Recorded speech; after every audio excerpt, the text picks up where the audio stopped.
Hey, hi, good afternoon. Hope you all have had a good Saturday and good first half of Sunday. Because we're about to, I guess, end it on perhaps a low key note, maybe a high key note. Anyways, we're coming back to Army of Ruin because there's been quite a few updates to this game since I last checked it out. Like I said on Twitter, it's like a new level, a bunch of new challenges and items and stuff to get. I remember looking at the achievement list like before I started the game up. Because last I played it, I got like every achievement that was out up to that point. And since then, there's like another 57 new achievements out there. I know one of the updates, they said they added like a bunch of extra challenging challenges, so might be a bit before I get the rest of them, though. Have some good stuff behind there, so... Anyways, let's get in here. Check the unlocks. So I think they said features was like one of the new things Dave uncovered here. Yeah, 130 stars, win a total of 6 stages. I had to assume that stuff will unlock next I complete a stage, so... Oh, we can jump back in there soon enough. And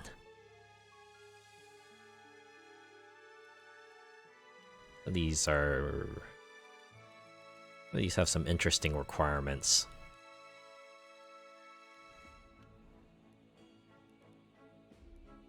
Only 3 new characters though. That's something. No new charms though. Guessing the current selection they have is pretty decent. Anyways. Here is the new stage, I guess.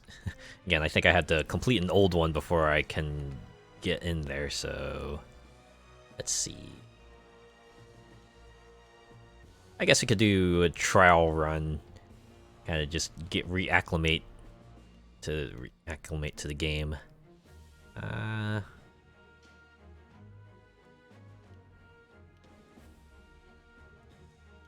see. What should I do?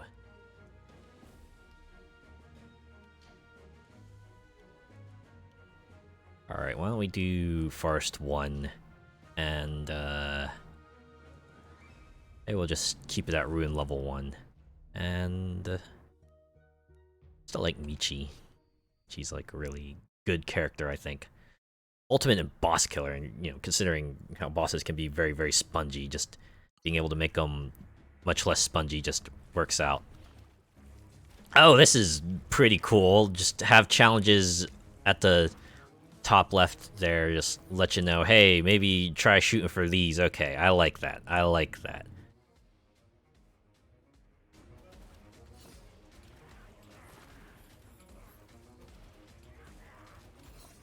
Okay, so they don't stay permanently, which I guess is fine too, because you only need to see them for just a moment.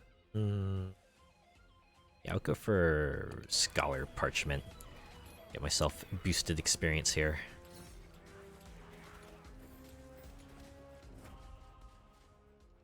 Ooh, Forbidden Sword. It says recommended. Sure. I wonder if that's like another challenge that they didn't quite have listed out there at the start. But I could work towards it if I wanted to.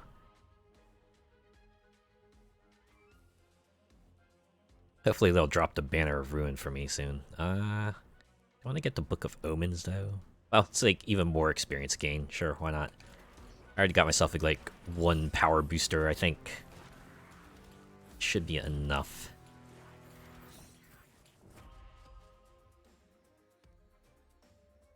Yeah, we'll keep boosting this up, because the sword doesn't have any effect until you max out its level, so... You know, once it hits level 5, you're gonna see some serious stuff. And yeah, let's get the dagger also, since I need a darkness trinket anyway.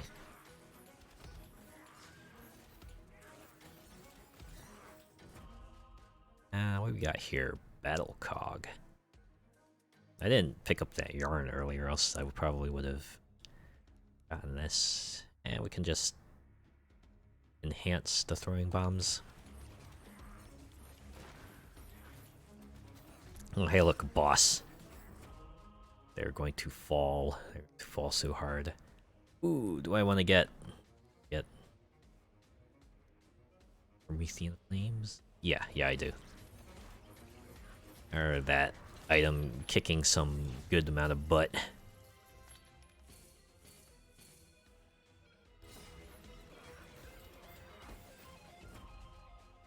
Oh. I have 10 rerolls and 10 banishes, so I could just give something to boot here. Yeah, I'll give the flask to boot. And alright, we're just gonna upgrade the dagger again. If I remember correctly, the dagger gains ricochet when you evolve it, so that comes in handy.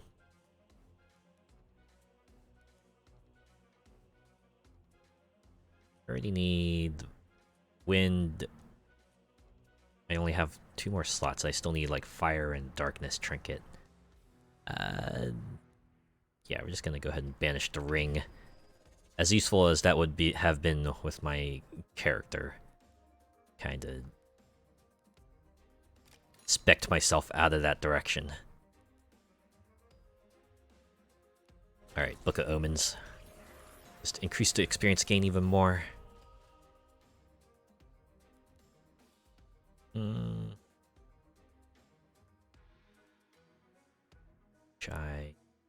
Not a fan of that one. And a crawling root there. Go ahead and banish that. Yeah, we'll just upgrade the bombs then.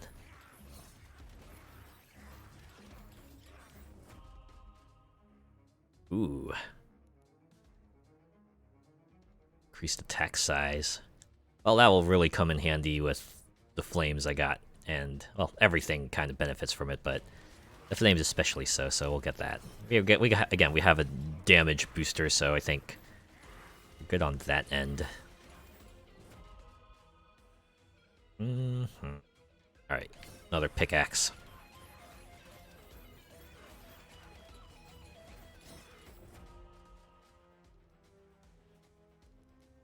Oh man, when you decide to drop something, a fire trinket that I would actually pick up.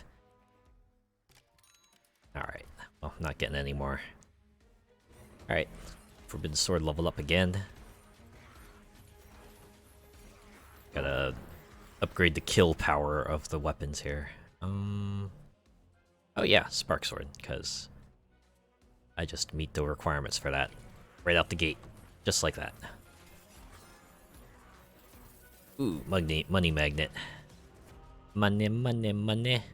Must be funny in a rich man's world.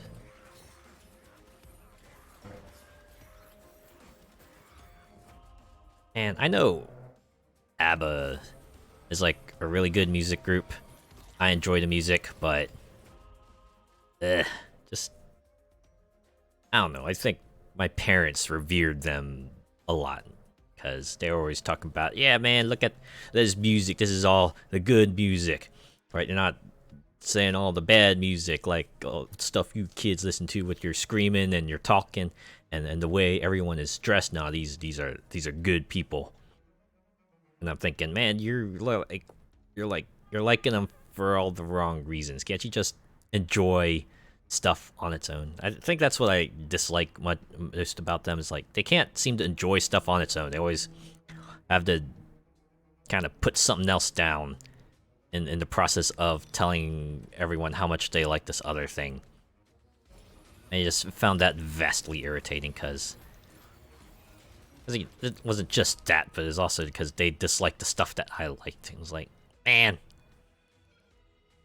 can't you just let me be different voice? Ah, finally, Banner of Ruin. Let's pick that up. And maybe we'll try for another... Oh, we don't need another dark item. I actually want to get that one item that boosts everyone's power and fire rate depending on how many light dart trinkets you have. That would be pretty cool.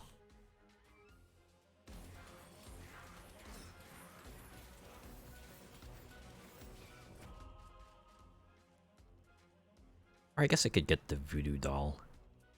Nah, well, since Banner of Ruin needs to get to level 5, we should probably work on that.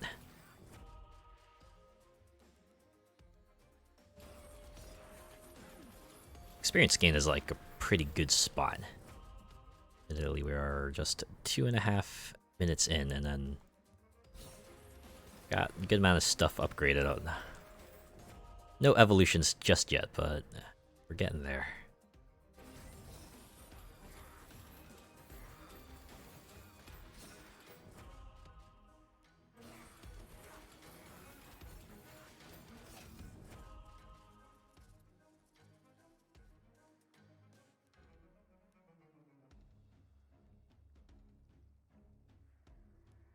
Yeah. We can get this, and then we can swing down to the chest and grab that.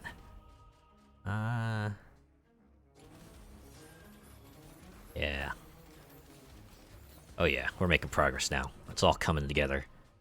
Ah, there we go. Gloves of Harmony.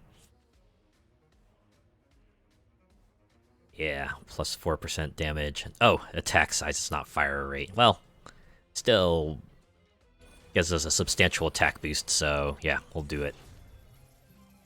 There we go. First weapon Evo, the War Pickaxe. It's just covering the screen and projectiles. Now everything will just die. Oh, okay. Banner of Ruin decreases your health. Oh, it's fine. As the old saying goes, the only health that matters is the one between 1 and 0. Unless a game incorporates like some sort of injury mechanic that like decreases your performance as your health goes down, you don't have to worry too much about your health being at a certain level. Oh, I guess there's like, I guess if there's a certain skill or something that a character has that only operates within a certain health level, then maybe health starts mattering a little bit more. But other than that, you only have to worry about HP when you're about to run out of it. When you're about to hit 0.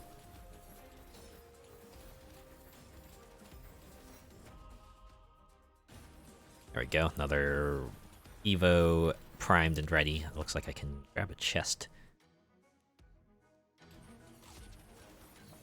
Yeah, wow. Nothing can even reach me at this point. Yeah, I'll just upgrade the weapons from here for now. Probably don't need any more trinket levels. Amelius is an earlier level, lower ruin difficulty, and I am sufficiently upgraded, so... Alright, track stat. I am wrecking shop here. I really need to get to that chest. There we go. One more weapon Evo. The Volt Sword. Pretty sure the Volt Sword's range is now just the entire screen and parts of the off-screen too.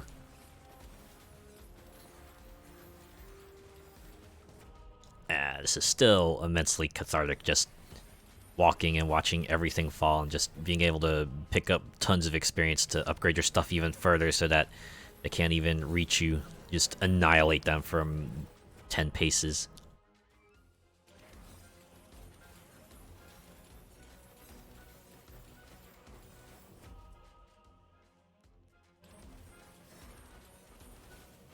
You know, one thing that always nags at me is when people use the word decimate, right? It's like, seems like in common parlance, decimate is just treated as a more intense annihilate, but I think when someone told me the definition of decimate was actually to just reduce something by 10%, it kind of lost a lot of its impact there, so I always just stick with the word annihilate. Because, I mean, it's still a cool sounding word, right? You say annihilate and just like, people just kind of stand in awe of you. Also because was Dr. Nefarious from Ratchet and Clank series was fond of using that word with regards to other people. He always liked saying how he was going to annihilate his enemies. Oh man, I'm still super excited for Rift Apart coming to PC. That just makes so much sense. And it's like oh man. One thing I do wish they would do is like, not just port their current gen stuff to PC, but also maybe do a little bit of their back catalog as well. Because, like, for example, it is kind of weird that you can play like Uncharted 4 and Lost Legacy on PC, but Nathan Drake Collection is still, you just gotta go get a PS4 if you want to play that.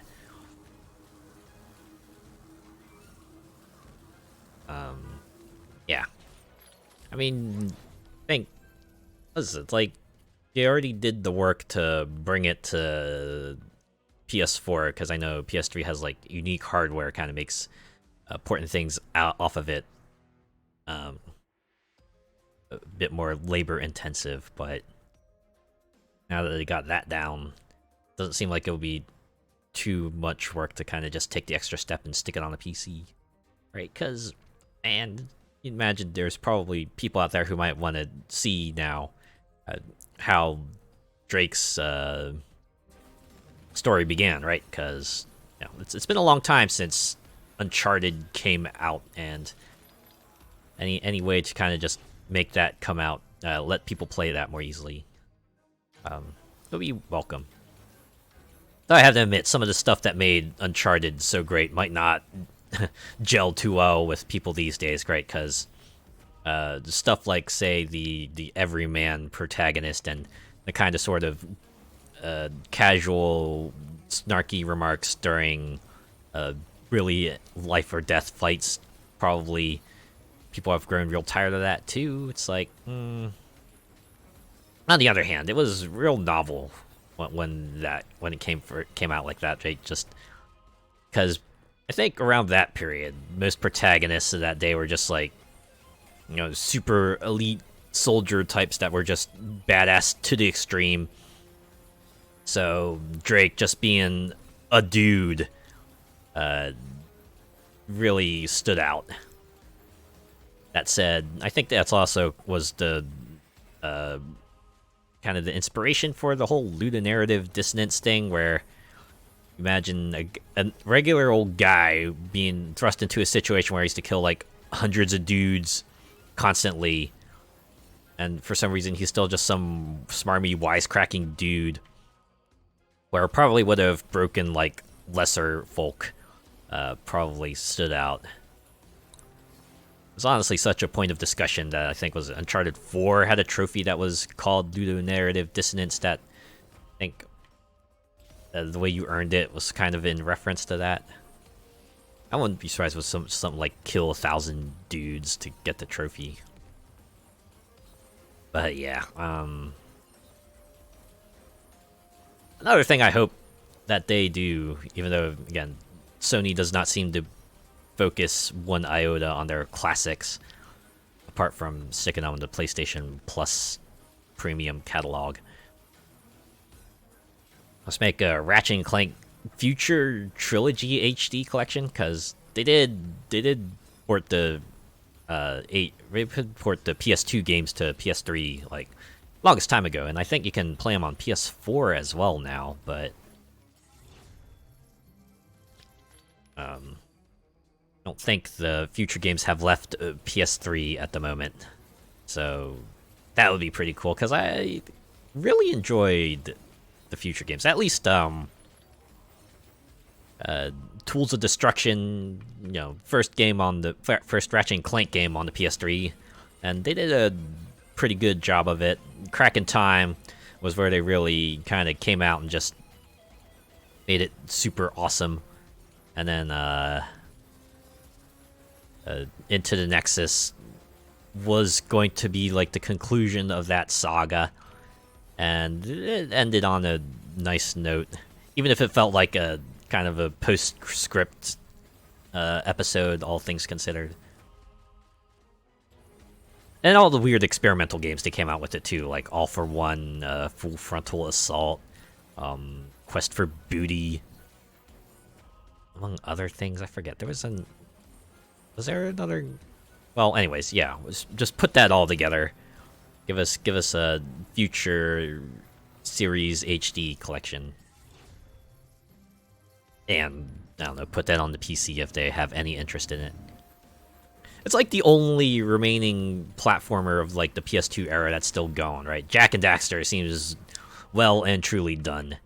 Although Naughty Dog did admit they were trying to go for a remake, but couldn't get it to a level they were satisfied with. Sly Cooper, I know they were attempting something with it, because they had like an animated film trailer like a really long time ago, but they really didn't go anywhere with it. Probably because the Ratchet and Clank movie didn't do quite the gangbusters they were hoping it would. I guess Sly Cooper might be more of a tragedy, considering that series ended on a sour note in more ways than one. I think I mentioned it already, but man, it's like one character that a lot of people liked. They kind of completely derailed her character just really, really badly. Like, she just turned evil for no goddamn reason at all.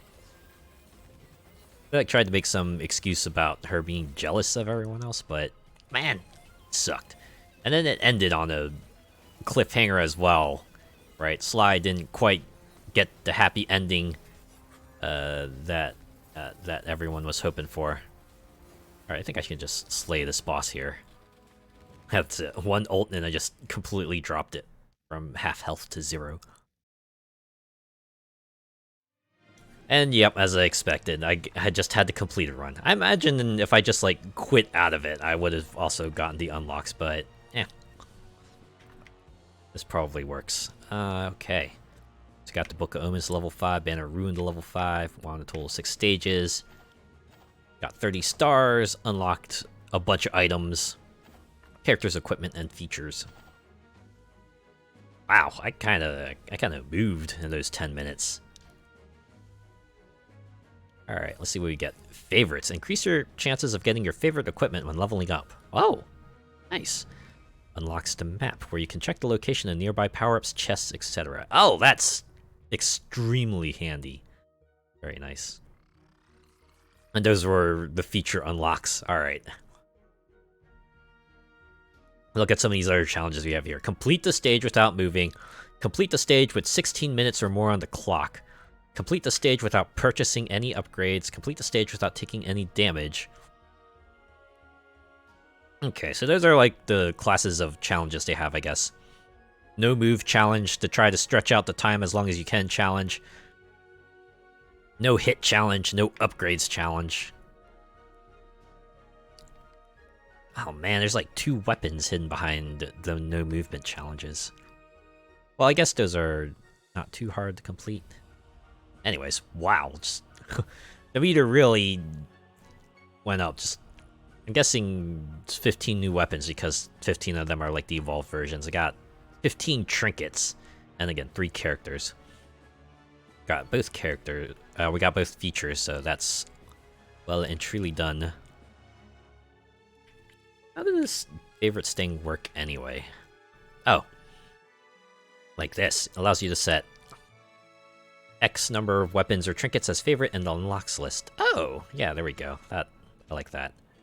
I wonder if they'll like eventually include like a kind of a ban list of weapons and trinkets you don't want to see on the list. I guess that would get tricky since there are certain challenges tied to those things. Okay. Trinkets are usually what I'm looking for, especially, Which ones should I set as my favorites? I like the Gloves of Harmony.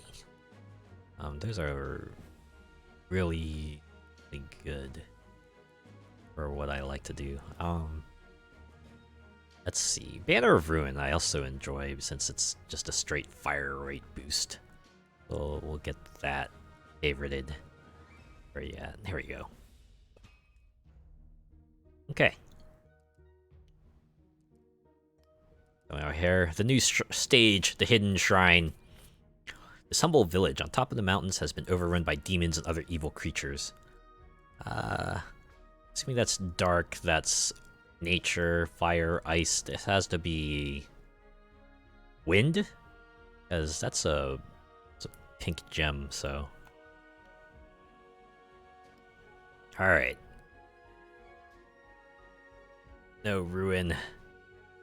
I think one of the updates said that if you complete a challenge without knowing what the challenge was, they'll just let you have the star. They still won't tell you what it is. Which, I guess... I think their justification was that they just wanted people to kind of focus on, completing the stage, not having to worry about doing the specific loadout, but... I guess... it can backfire on you. Of course they would have a... Of course, this would be more Japanese themed.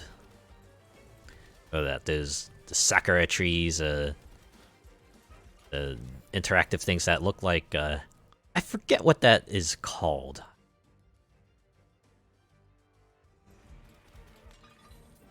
Okay. Let's see, those blue things, they're called diorama, right? They're like the little dolls that you can see, and I think they're supposed to... supposed to do something. I think it has to do with luck. Most of these things have to do with luck. Oh man, wait. Is this like a fixed stage? So how do I check the map? Oh. Okay. I mean, I wasn't expecting much, but man, just that. Well, I guess it is handy for just kind of letting you gauge how far away you are from a particular thing. Oh, hey, look, it's the jumping umbrella. I forget what it's called. Yeah, again, War 1 pickaxe seems like a good pick. Haha, I didn't even mean for that to be a pun, but there you go.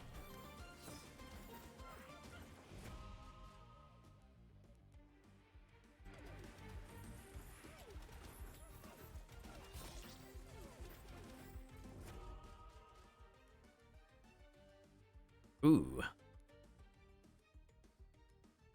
Yeah, we should get this one, because it's wind light. So this stage just... stay small, or... is there like a path out of here that I'm not... aware of? Get the effigy.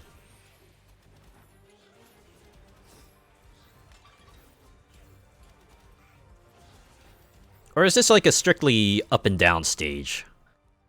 I realized that might be the case. Seems like that's what this is. It's like the bridge in Vampire Survivors. Yeah, get the quiver, that'll satisfy the fire requirement. More projectiles is always handy, let me tell you.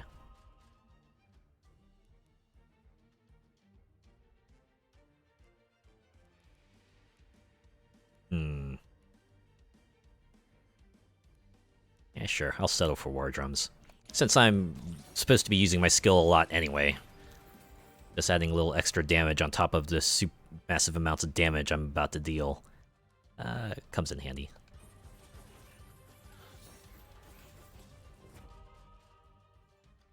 Ah, the trident. Yeah, too bad I've already... Well...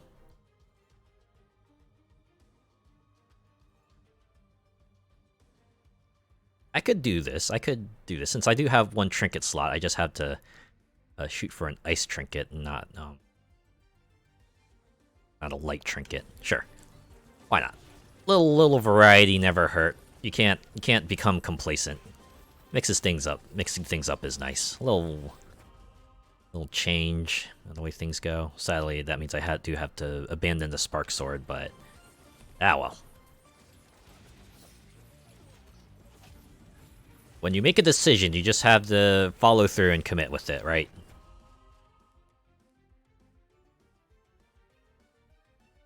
Well, that's not a universal advice you should be following. I just remember that in context of, back when I was, like, doing driving lessons in high school, my instructor told me that, and I think it stuck with me, because it just makes sense, right? Especially when you're driving. You don't want to be second-guessing yourself in a 2-ton machine that really... that could be very impactful.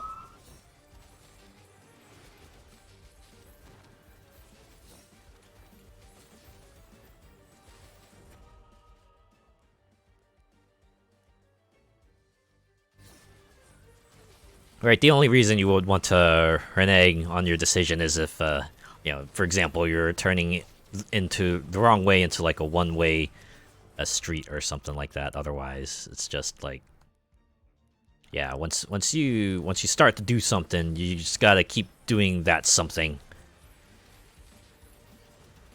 You can't back off anymore.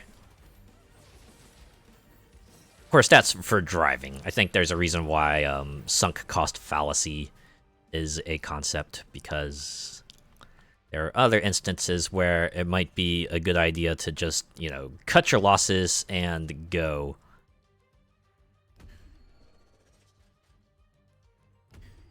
I am looking for an ice trinket right now.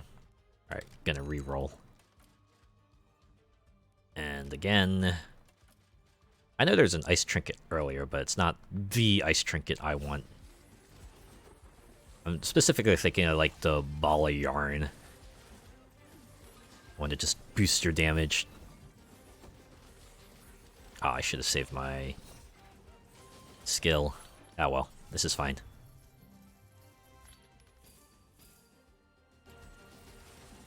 Only 3 minutes in, and we got, like, a pretty sizable arsenal.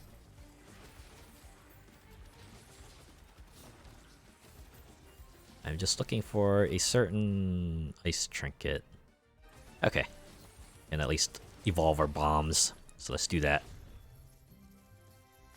They now become Medusa bombs, may petrify enemies. I think that's one of the updates they did too. Is like, it used to be like petrification gave enemies a massive amount of damage reduction too, but they since decreased the amount of reduced damage reduction they have. I think it's because it makes petrification counterintuitive, right? It's like, you don't want to immobilize them, because that means it just take you that much longer to take them out.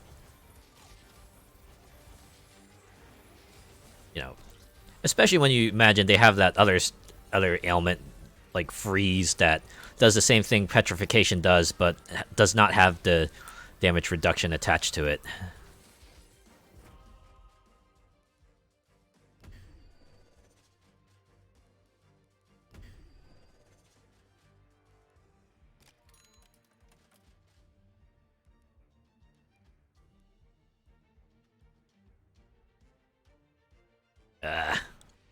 Two ice trinkets, but maybe I could go for iced here. Yeah, we'll just get that. I think I'm at a good spot with the power level of my character for now. I can afford something suboptimal.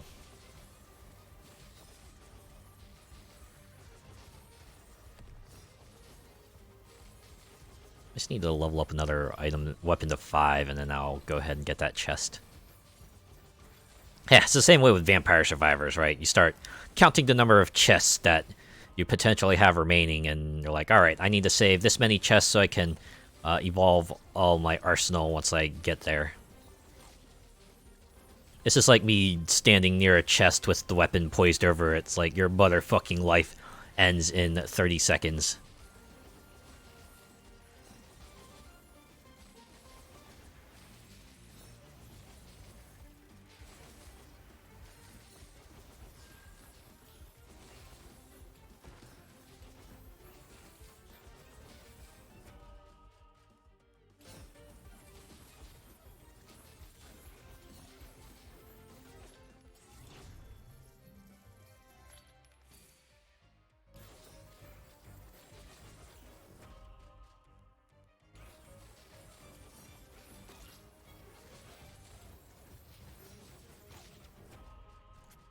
Although I imagine if they have, you know, a Japanese themed stage, I wonder if they have like characters for the occasion too. I will not be surprised if they introduce like a samurai and a ninja, because I feel like those are the two associations you make when you think of fantasy Japan, right? Samurai and ninja. I mean, there are other associations you make too, but I think those are the two that kind of stand out the most.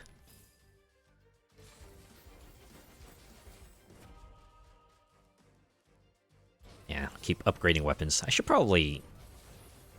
I hope I get more trident, more picks at the trident, because that one has a pretty good evolution. We're only about halfway through this run here.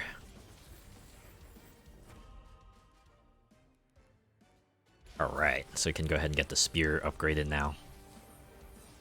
Oh. And speak of the devil, we just got a chest that lets us do that. So we get ourselves spread shot spears. I think I mentioned this when I did it the first time, but yeah, it kind of sort of changes the way it works, right? It's like, you know, the old version is very focused DPS weapon. You kind of want to aim that in the direction you're looking at and just aim that at the big enemies, while the evolution kind of changes into more of a spread weapon, which is useful in its own right, but definitely something you gotta take into account when you know, you're upgrading this thing, because it's a very changed function. Alright, there's stuff down below. I should probably get that. Ooh, I could use this map. Yeah, so it looks like there's a special item. Looks like there's a charm box down there, too. It looks like really, really far south is a special boss. I don't think I'll be able to reach that.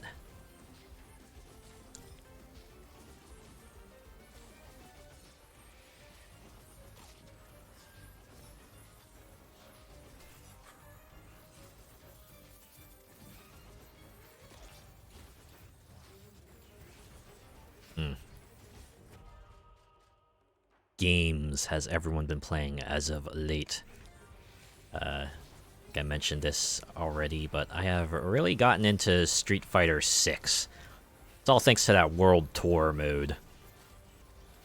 First off, is like just the ability to just create your own character and kind of going on your own quest for strength is pretty rad. Granted, the tale's like pretty original, and you know, so you're not really fighting alongside all the famous Street Fighter folk. It's more like they're kind of just helping you along their way, right? They're just like bit characters in your story, much how you're like kind of like a bit character in their story, in a sense. That's pretty cool. I kind of like it that way. The story doesn't seem like anything too special, but it's kind of, there's a different, it hits different when you're part of it and everyone, you know, is like addressing you.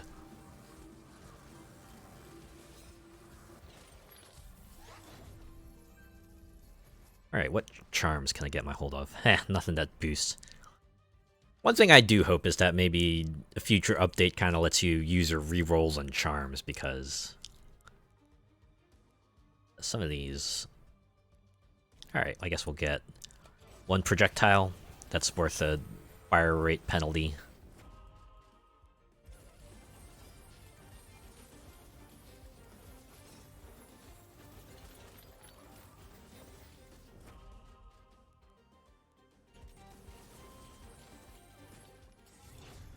But yeah, the creation doesn't stop with just it doesn't stop with making your character and changing their appearance and everything. Although the character creator is like really good.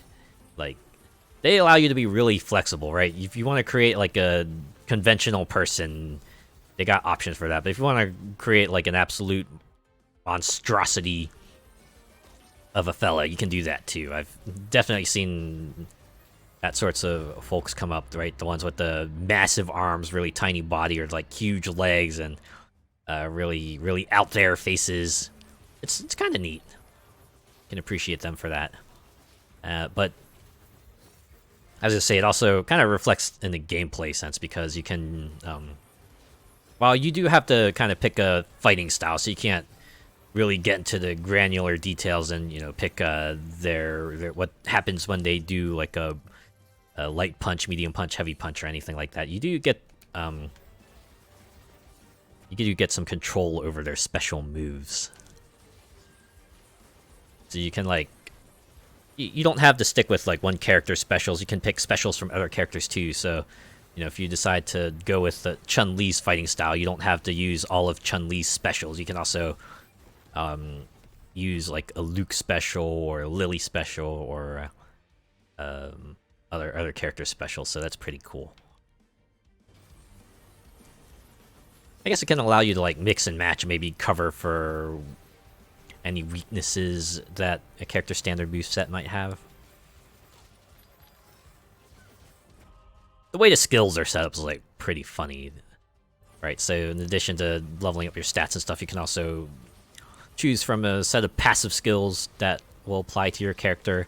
And the way they set it up, it's like a tournament. So you get a choice between two skills, and once you pick one, the other gets kind of knocked out of the ladder, as it were, and you'll see win. And once you finally pick like the final skill on the ladder, you see it becomes champion. And then they put out another skill tree for you to pick stuff up on.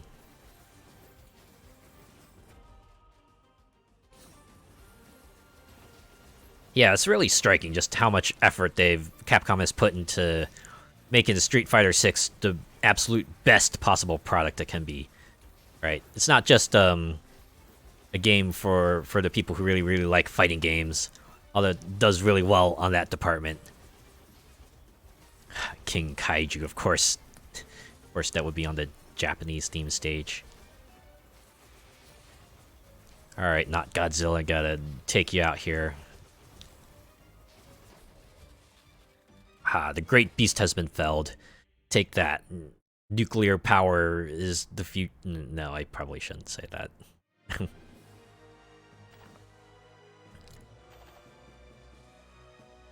Yeah, Street Fighter 6. I'm way into it. It's just want to become the protege of every playable character thus far. Get all their specials. Become the greatest fighter in the land. I just want to kick ass all around the world. Oh yeah, speaking of the world, that's like the other thing I didn't say much about, but man, they put a lot of thought into that. At least the main world map that you're going to be focused on a lot, the Metro City spot. They've put a lot of stuff into it. Lots of nooks and crannies to explore, items to find, people to meet and fight.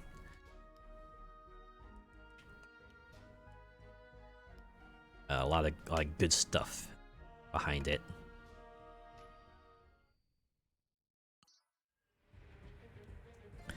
The mini games are especially amusing.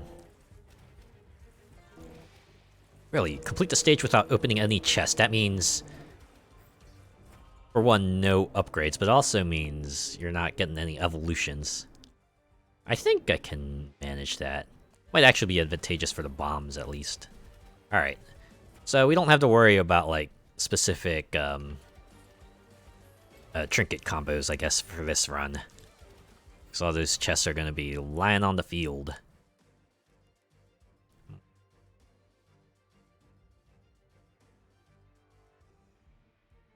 Yeah, and if I can find Ghostly Trail, I'll try to get that and upgrade it too. Yeah, some of the mini games in Metro City are great. Like, you can just straight up find like a Final Fight arcade cabinet and play that. And they also have like another side. They have a side job you can do that is just basically the break the vehicle bonus stage from Street Fighter. Except now they try to justify it as being, okay, we need to bust this vehicle up and kind of scrap it, and we need your help doing so. And of course, the best way to do it, of course, for you is to just, you know, punch the heck out of it, and it's fun.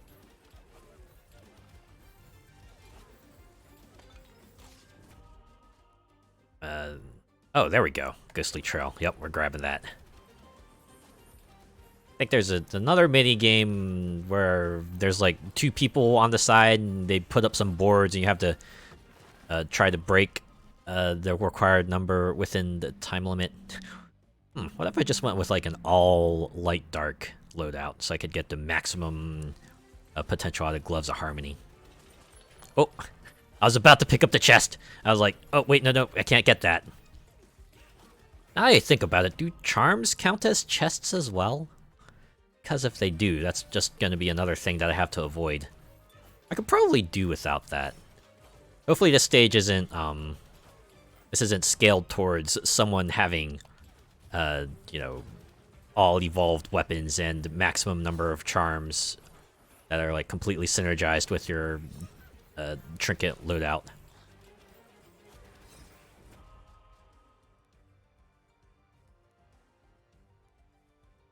Yeah, keep upgrading Gloves of Harmony.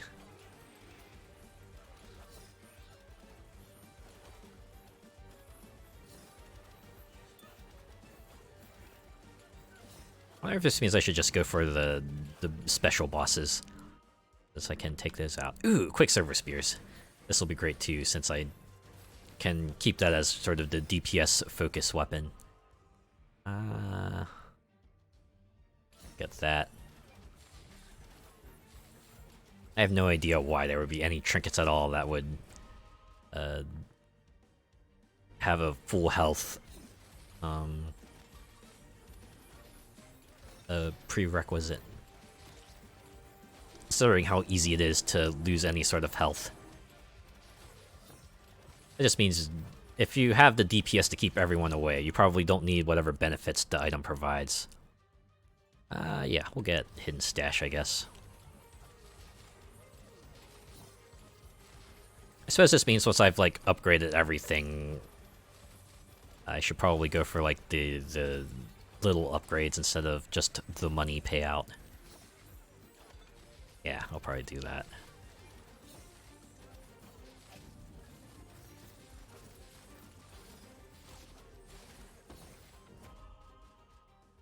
The other game I got into, back into, I should say, recently is Rogue Book.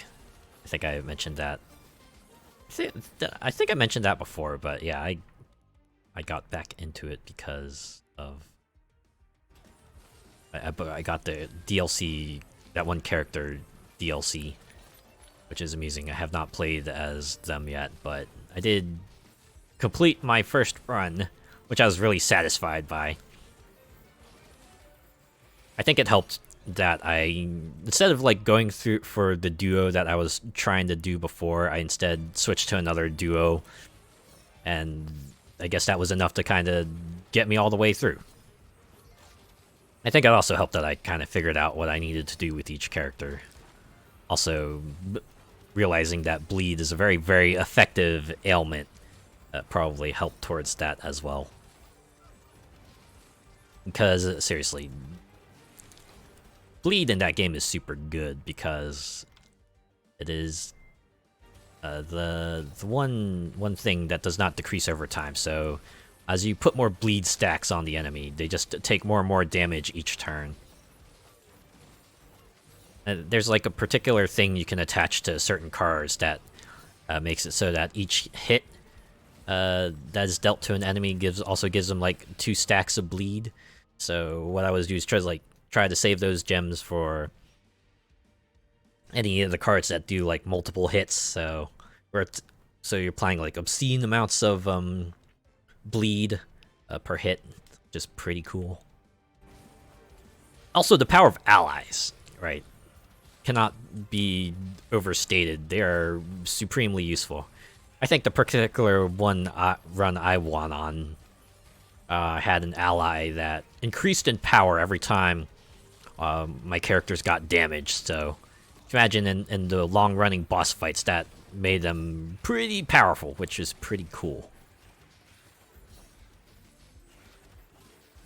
It's kind of nuts just how much the difficulty spikes after each chapter, though, right? First one's like pretty manageable, but they start introducing more complicated mechanics, and then by chapter 3, they're like doling out tons of damage per hit. So if you're not taking them out super quickly, they'll probably run you through in no time flat. You just have to be really careful for that.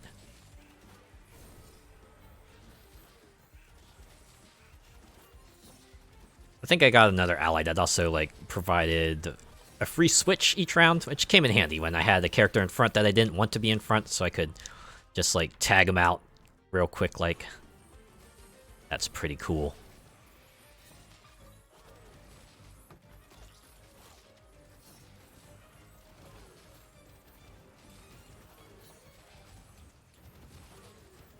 So I'm pretty sure these folks have a specific name too, just not coming to mind. I do like how the trail item in this game is not just a fire trail like it tends to be. This is like a spectral trail. It's still thematically appropriate, but aesthetically they managed to make it stand out. It's pretty cool.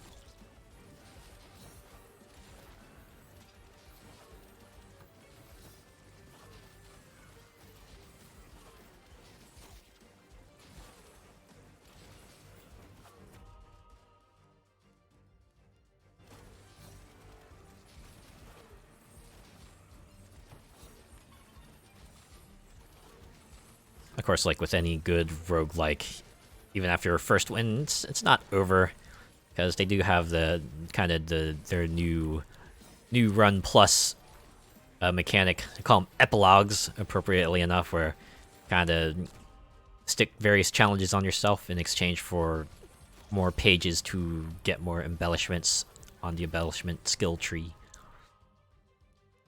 Might try a few more runs and see how the new challenges pan out. Interesting enough, the challenges do substantial things, right? It's not just enemies are 10% more powerful now. Some of them do more interesting things. I think there are some that are just like, the more standard. Yes, this class of enemy is now more powerful, but there are some other unique ones that kind of change up how your items work and what kind of items you get from certain characters, which is pretty neat.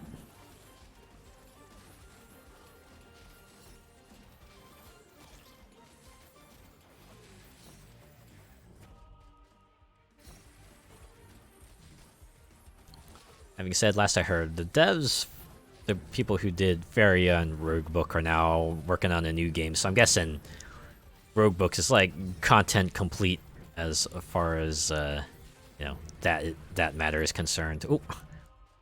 I have to deliberately steer myself away from the chest because, like, oh man, I want to complete that challenge, so I do not want to touch any chests at all. I just ignore every last one of them. Just keep going up. It's like, run, Michi, run. Don't ever look back. They'll tear you apart if you give them the chance.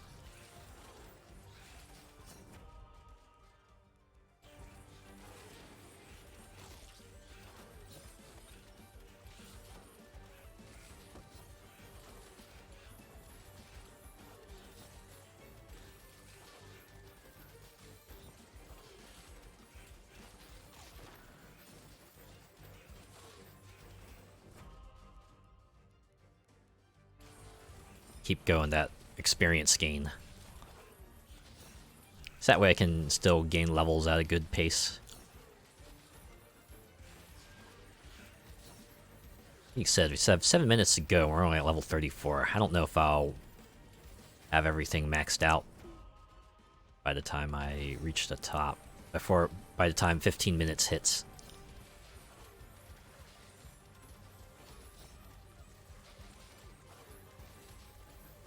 Would be nice, but I'm not holding my breath.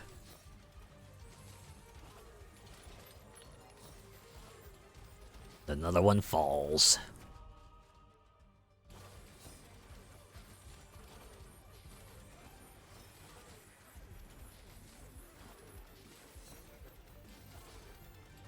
Man, the lack of chests is really killing me, because they also are my source of money. So it kind of blows that I can't get my hands on all that extra cashola. Ah well, it's only one run. I'll be doing plenty more runs after this. This isn't gonna...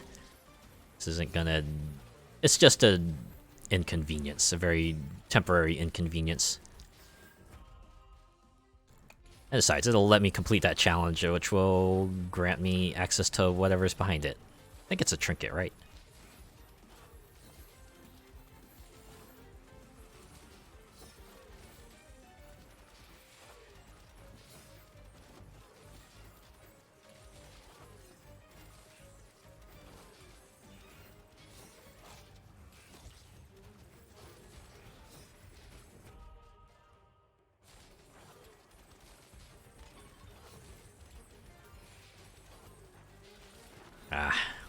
With Ratchet Rift Apart coming to PC was end of July.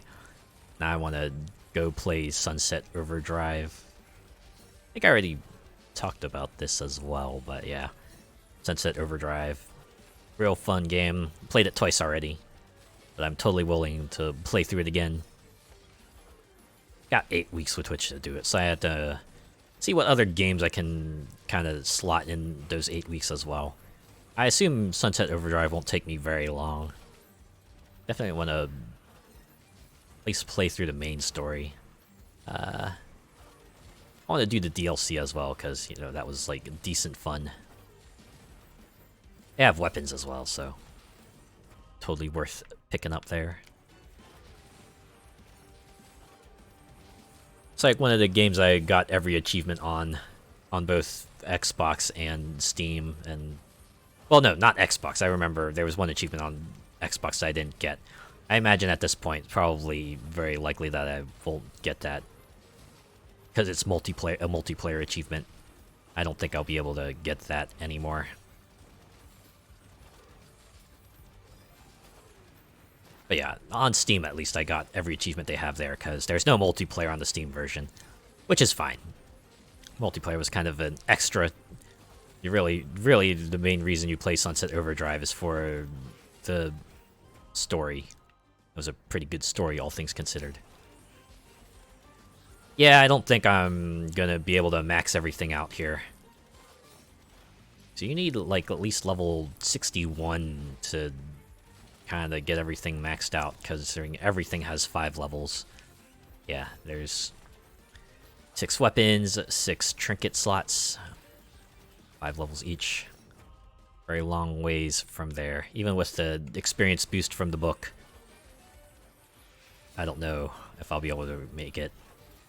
Also, probably doesn't help the enemy composition for this stage. Probably doesn't lend itself to it either. It's not like you get that 1 minute where get a bunch of little fry come out and just vacuuming up EXP like it's dirt on the ground. Vacuuming. I should probably do that. It's been a while since I've done that. I don't know. I think my room's in a state where I can't exactly do much with it.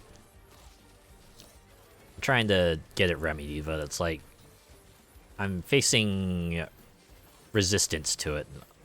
Although I probably should just, chin up and just go, hey, look, this is my room and my life. I get to decide what I want to do with it, even if I gotta pay money to kind of work towards that sort of solution. Something I need to do, right? It's like, I don't know. 'Cause even now, even after I've lived on my own for like so long, I still got my parents who seem to balk anytime I make a decision that they don't have any sort of input in. It's weird. You think after doing this stuff for so long and, you know, still being around and not getting into any significant trouble, they'd be a bit more trusting of me and making decisions on my own, but they're still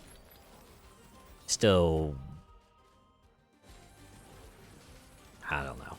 It gets a little frustrating sometimes whenever they come to and goes and ask, why did you do that? It goes, yeah, because this is what I thought was best for me. It's like, no, that wasn't best for you, right? They try to act as if like making the wrong decisions all the time, and I think that probably explains a lot about the way I am now. Where I'm just kind of just riddled with anxiety whenever I have to do anything, because they're always telling me, no, that's the wrong thing. Even if it wasn't the wrong thing, you sort of internalize it after a while and start doubting yourself all the time, because it's like anytime you literally do anything other than be stone cold emotionless robot that obediently follows the superiors, just I really gotta shake that mentality off.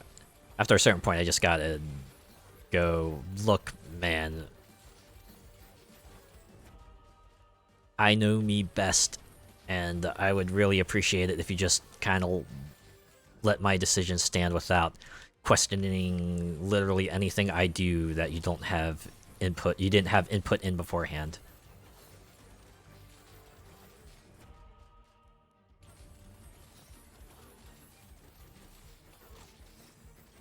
Oh, I guess this was the super level up period here. Let's see if I can at least... I guess just keep upgrading Voodoo Doll, since the other thing won't be of any use anymore. Oops, upgraded the other one accidentally. Well, it doesn't matter. I seem to be at a good spot for now.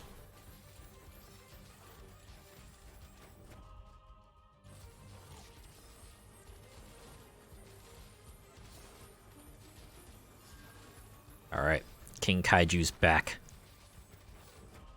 They're gonna drop like a sack of bricks. Boom! Taken out once again. I hope I didn't pick up any chests accidentally. Would suck if I did. Yeah, I did it! No chest. Complete. Also upgraded Ghostly Trail to level 5. And I completed the stage. We really didn't go anywhere but up. As the saying goes, once you've hit rock bottom, the only direction you can go is up. Of course, there's also, you know, you just might stay there, but best not to think about it that way. If you can. So now we have Samuel, our demon that betrayed its kind just for riches. Hitman goggles, cone in front of you that damages enemies inside. Interesting functionality for goggles, but alright. Also, look at me praising Ghostly Trail for kind of being a unique sort of trail weapon, and they go ahead and make the evolved version fire. I guess it makes sense. Because fire just spontaneously appearing kind of like as a ghostly phenomena, I guess, tracks. I guess Cold Trail might work too, considering ghosts are associated with sudden chills and all that, but... Ow. Their decision. Alright, we'll do Hidden Shrine 3 here. We'll see what challenges are associated with it. Stick with Michi. Complete the stage with 28 minutes or more on the clock. Wow.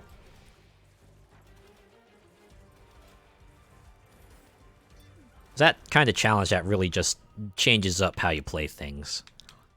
Well, now that we have, we don't have to worry about not getting chests anymore, I'm gonna go ahead and try to pick trinkets and stuff that are related. Should get the quiver. Alright, reroll.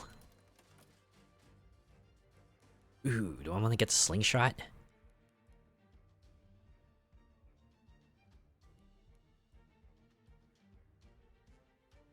Yeah, because that upgrades to like a fire ring.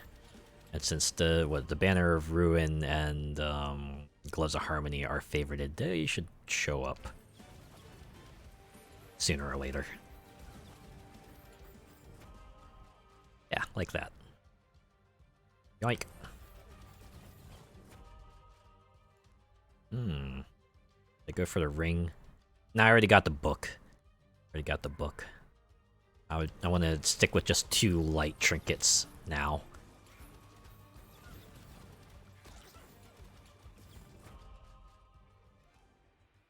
Ooh, magic needle.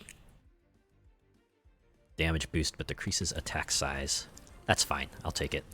If I get the Gloves of Harmony, the attack size should be balanced out.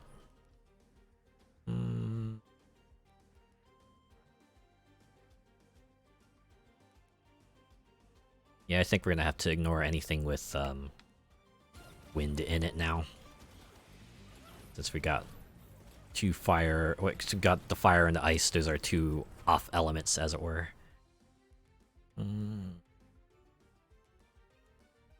Alright.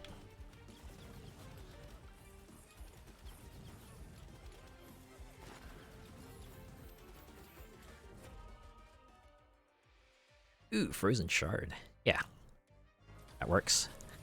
Backwards firing weapon. Oh, come in handy. I wonder if I'll be able to like get the Spectral Dagger this run. That would be pretty cool.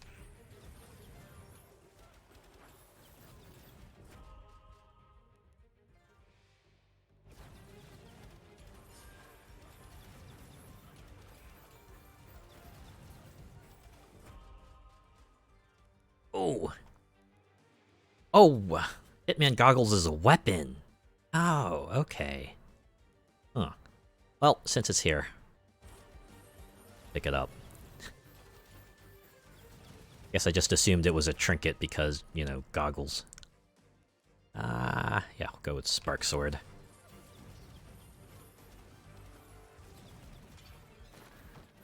Pretty sure the game lets you know if a thing is like a weapon, a trinket, or a thing, so that's on me for not paying attention to like the symbols and stuff. I wonder if I have enough money to set a 3rd favorite yet. Ooh, probably want to go for the special bosses.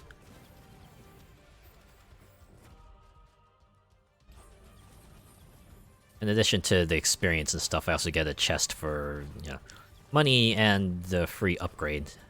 That really comes in handy. Oh man, that was the other disadvantage for getting chests. You don't get like all the free upgrades and stuff that allow you to kind of get yourself to the whole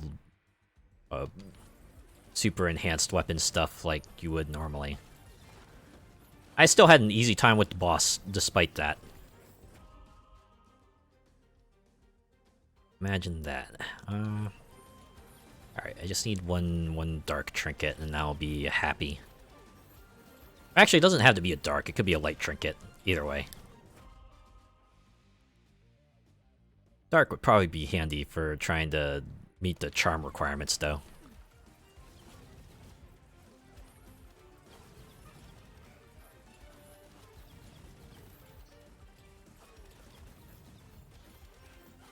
I wonder what the Hitman goggles evolve into. It'd be pretty funny if it just evolved into, like, Sam Fisher goggles with, like, the 3rd light on between the eyes.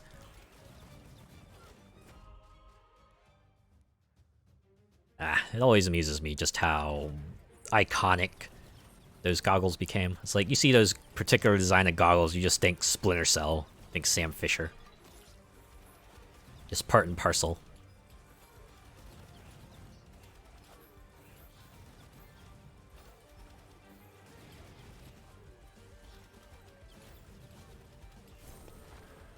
course, I'll also never forgive Ubisoft for just ruining the word iconic. Considering they made everything iconic. Even things that you normally wouldn't think were iconic were now iconic. It's just like... to the point where people started mocking it. Which is, you know, when you know, you're just like, oh boy, maybe you should dial it back.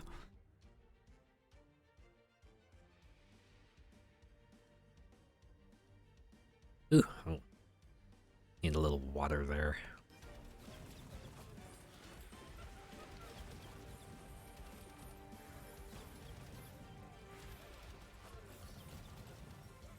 Taiko drums with the AoE effect.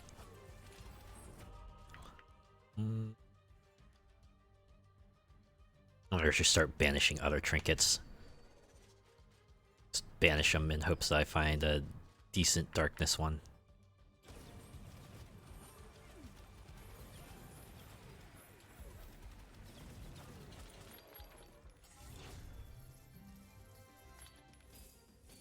Let's see, we're early on, so I can still afford to just grab a few chests.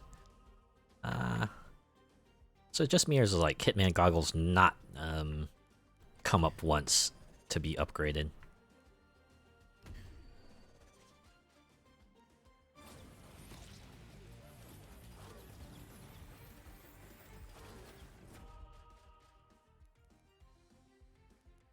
Really could use a darkness trinket right now. Oh, we'll upgrade Frozen Shard at least so I can get that evolved next chest.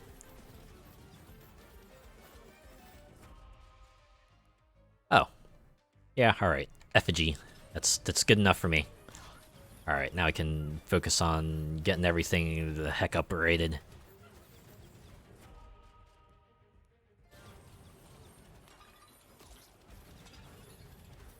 It'd be funny if like upgraded everything else before the Hitman goggles even started showing up. Go with the razor here.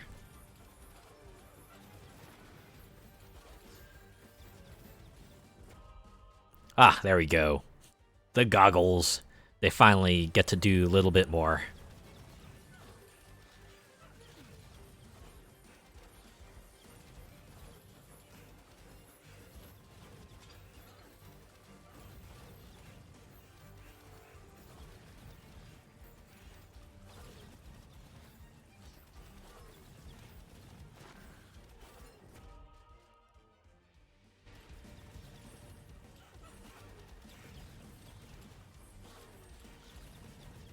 Oh, I didn't even realize there was like a charm chest down here. Oh, did I just like blow past a special boss? Oh, right here.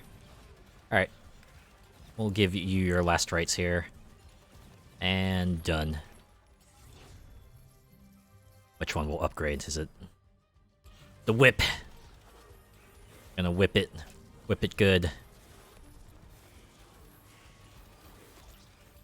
Because, you know, when a problem comes along, you must whip it. That's just the rules.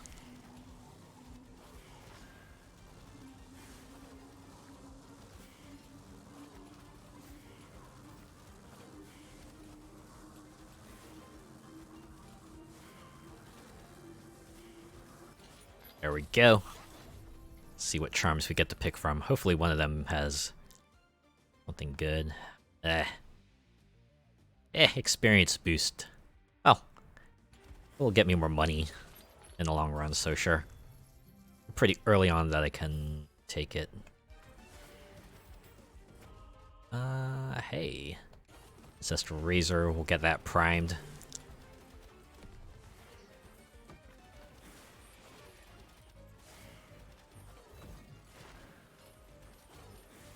And this age is making me bounce back and forth to take out all the special bosses.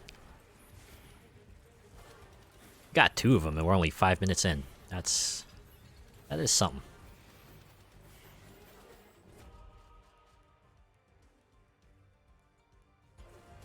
Alright, bombs are in line. They're ready to be evolved.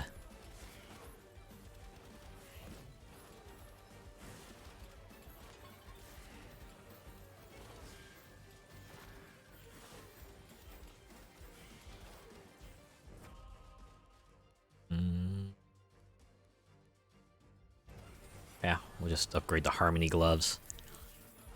Increase the AoE. Since it's all trinkets, they'll all get there eventually.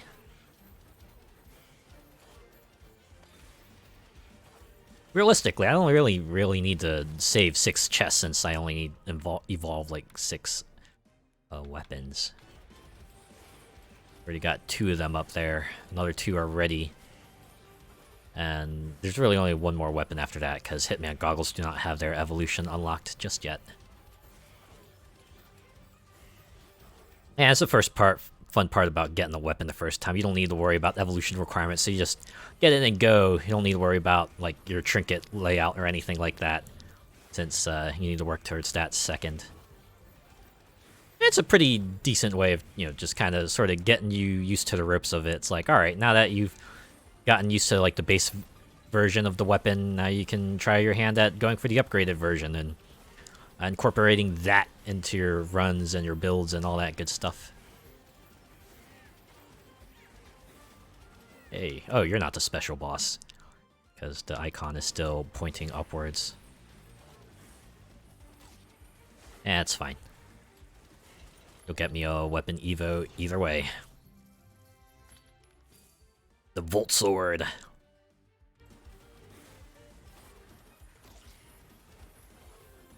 AoE weapons are rad. Why worry about aiming your weapon when you can just walk around and just walk into a group of enemies and watch everything fall before you?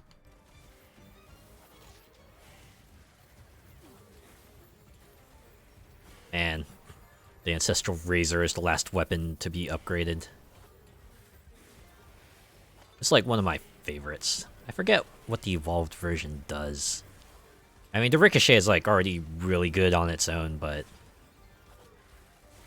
I'm sure its Evo upgrade just makes it obscene.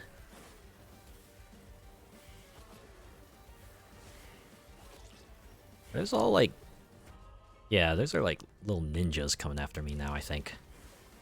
Well, they had to put them in somewhere, I suppose. Okay, so seems like characters-wise, the way it works is like each character kind of has like each model, I should say, has like 3 versions. They do different things and stuff, but they really they got their mileage out of it, that's for sure.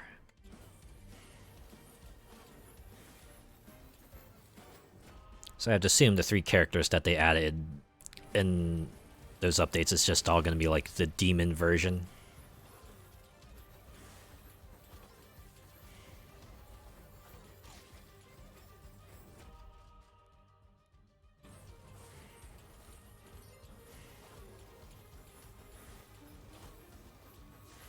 That's pretty cool. Alright, just max out the Book of Omens for the maximum experience gain. And yeah, we'll go with that.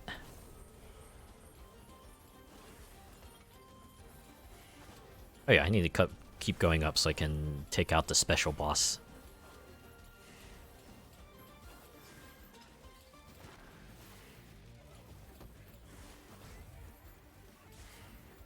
Rolling around at the speed of sound. Got places to go, gotta follow my rainbow.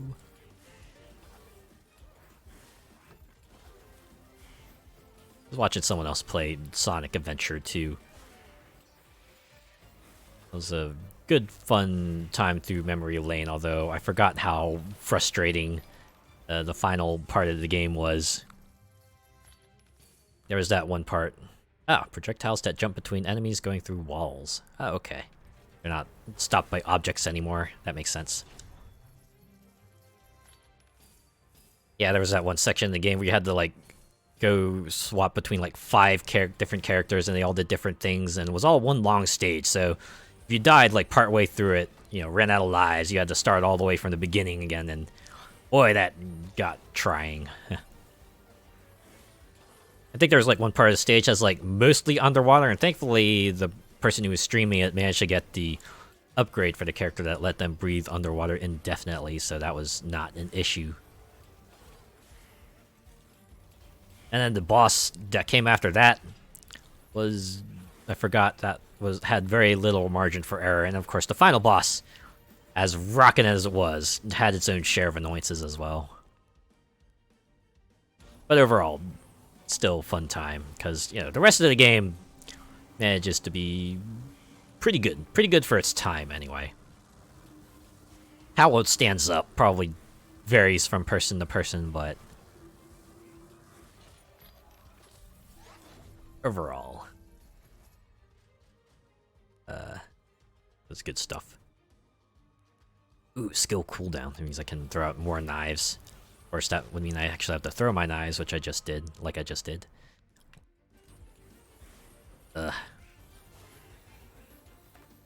Oop. Okay, so that's a trap. Little spikes spring up a cage around you momentarily. Have to keep that in mind. Hey, we're almost maxed out on weapon and trinket levels here.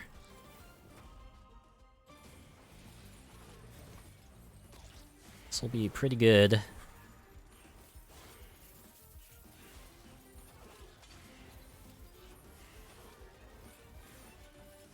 I really should be going downwards for all the upgrades and stuff, considering that's where they are.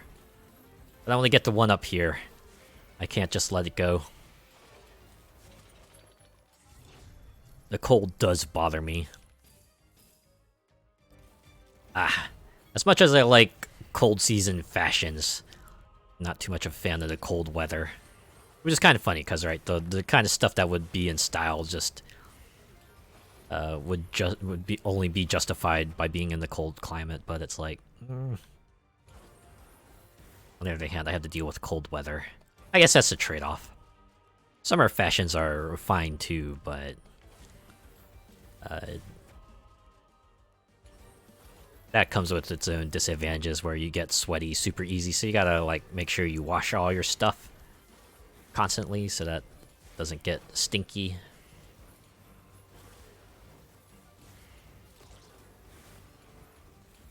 Should be going up here. Speed boost. I'll get you just what I needed, just what I needed. I'll get you something to please. Actually, I can check the map. How far away are the power-ups? Pretty far away! Oh, man. That's what happens when, you know, you place all those special bosses so far apart. You just... certain things you just gotta leave behind. The power-ups are fine, right? I hope one of them is like a magnet or something. Give me an experience magnet. That would come in handy.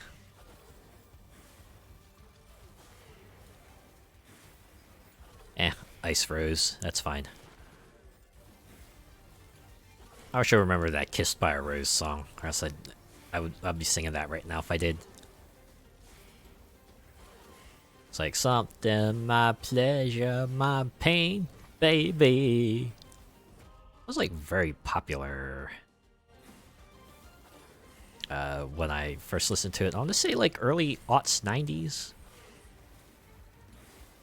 There seemed to be like a certain fondness for like the ballads, the really long, sweeping songs that have pretty overt hints of romanticism in them.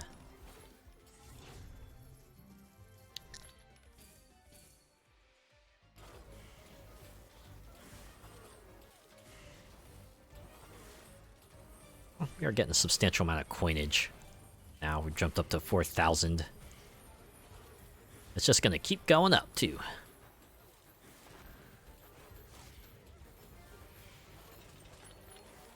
Oh man, a chest. Alright. I guess we gotta head back up. How far away is it?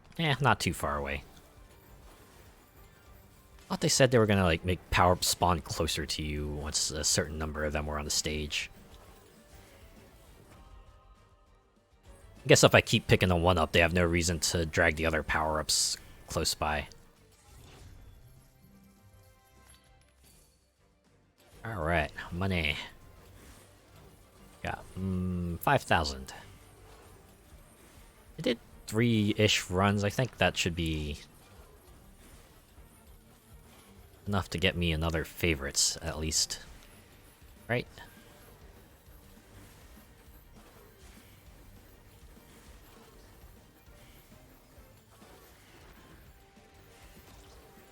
Oh, there's a charm box down there. Alright. Convenient timing. I just happened to be headed down that way.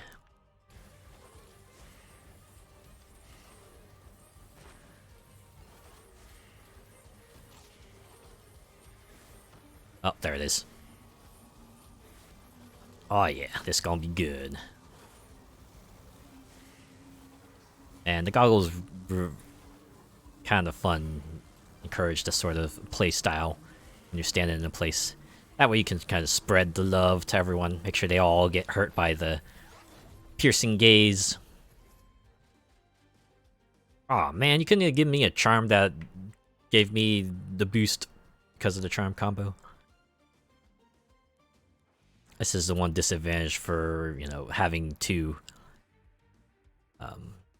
Can't get boosted charms. Alright, I guess I'll get... Harmony is probably most beneficial here.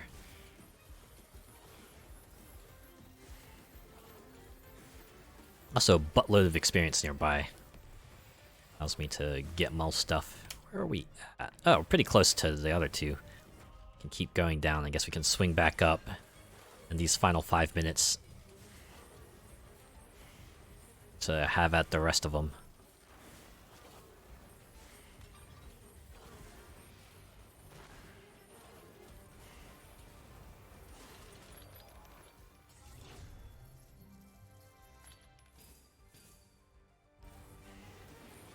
I guess the nice thing about the chests is that they do give me the little incremental upgrades.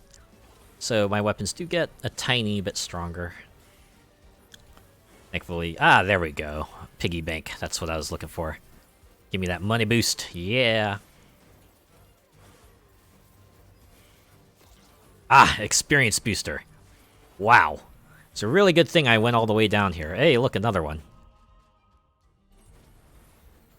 That should be enough for like 2 or 3 levels worth of experience, right?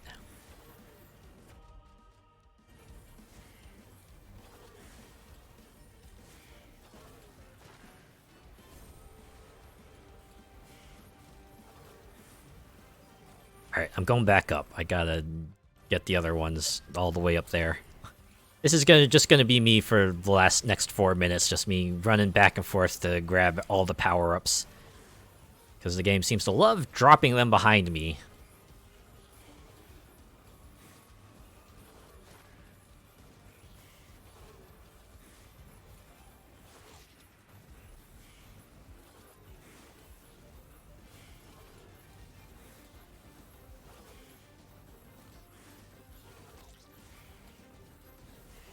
This one's close by. I should probably have that. Ooh, yes, fire rate booster. Give it to me. It's allow me to carve a path through. Although they're starting to become a little resilient. Maybe I should focus on getting weapon upgrades now. Maybe unfocus on getting money. Got a decent stack of cash as it is.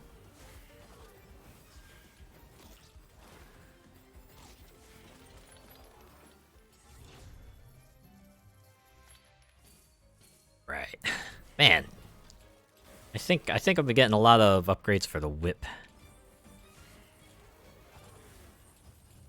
Alright, if I see like damage or fire rate, I should probably aim for those. Or, you know, if it's just like a Michi upgrade in general, that would be nice too.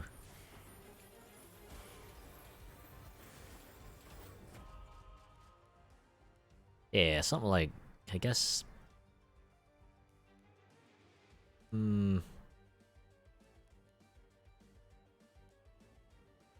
Move speed would probably come in handy a little bit.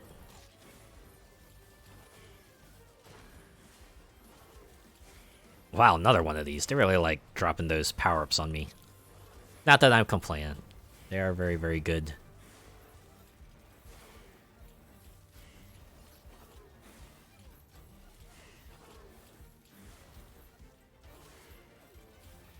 Hey, money.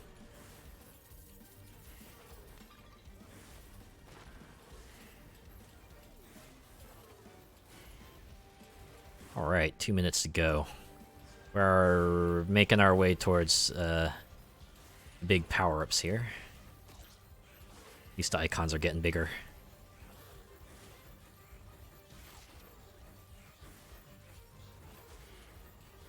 I guess this is the farming minute, considering got like a buttload of enemies on here. So is it just me or is like time passing? Because I believe it was like day, or at very least it was like sunset, or I don't know. They're definitely showing a passage of time from sort of like day to night, night to day sort of thing. That's kind of cool. Oh man, you're gonna drop a chest all the way down there? Alright, fine. We'll start making our way down there. Alright. This should do it. Yeah, I'll go with fire rate for the whip.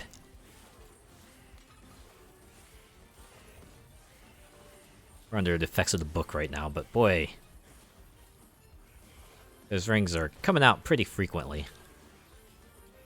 Wave 20. This is it. Final wave. Final minute. That's where it all boils down to. Just need the money so I can get one last upgrade and a little bit of cash. Hey! 5 damage for the Volt Sword. I'll take it. See if I can get one more level up at least as well. Yeah, I think I'll be able to make it before the end here. Yep. Real close, and there we go. Gonna get 125 coins. Ah, one more chest. Alright. Fine. I'll play your game.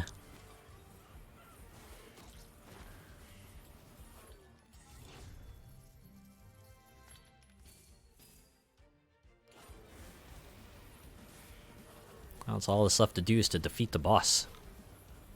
Or wait, no, they want us to stretch this out to 28 minutes, right? That's one of the things they wanted to do here. Yeah, 28 minutes or more on the clock. I wonder if that's something that's like more plausible with higher ruin level, you know, considering that enemies are much more fearsome there. Oh yeah, I forgot they had that mechanic here too, where like every 1 or 2 minutes or so the minions get stronger. So surviving until 28 is a bit of a challenge. Unfortunately, despite, you know, trying to be off screen as much as possible, King Kaiju here still taking hits. Yeah, I feel like reaching minute 28 is gonna be a very specific kind of challenge. You have to be kind of actively working towards it, knowing how kind of the boss teleport mechanic works and making sure you minimize the amount of damage done to them in the meantime. Also, I feel like if I go up to minute 28, these minions are going to be like obscenely strong.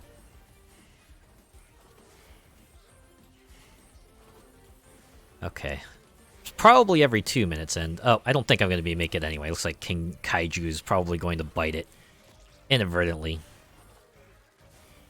So yeah, you probably have to avoid area of effect, or at very least get that down to a very small level, though that would definitely hinder your ability to take care of, you know, large crowds of enemies. Anyways, let's see this map. Just see me bounce up and down, up and down, up and down. Look at me going up and down just to get the power-ups and the chests and the special bosses. Oh, hey, look, there you go. The advantage of letting people just complete the challenges even if they don't know what they are. I managed to inadvertently finish this one here. Complete the stage without infusing any nature trinkets. What do we get? Medusa's Gaze is the upgraded Hitman goggles. You know what? Sure, that makes sense. Considering the kind of weapon it was, yeah, it would upgrade into a gaze for Medusa. Divine Top is another weapon, spinning top smooth from side to side of the screen. Fiendish Tear, damage dealt in a straight line around random enemies. Oh boy. Is it just going to be the things where like some sort of gaping wound just appears and hurts everyone at that spot? Man, I was hoping it wouldn't drop into the horror elements, but it was being too optimistic. Alright, Graveyard. Complete the stage without moving. Do I want to try for that? It is Graveyard 1.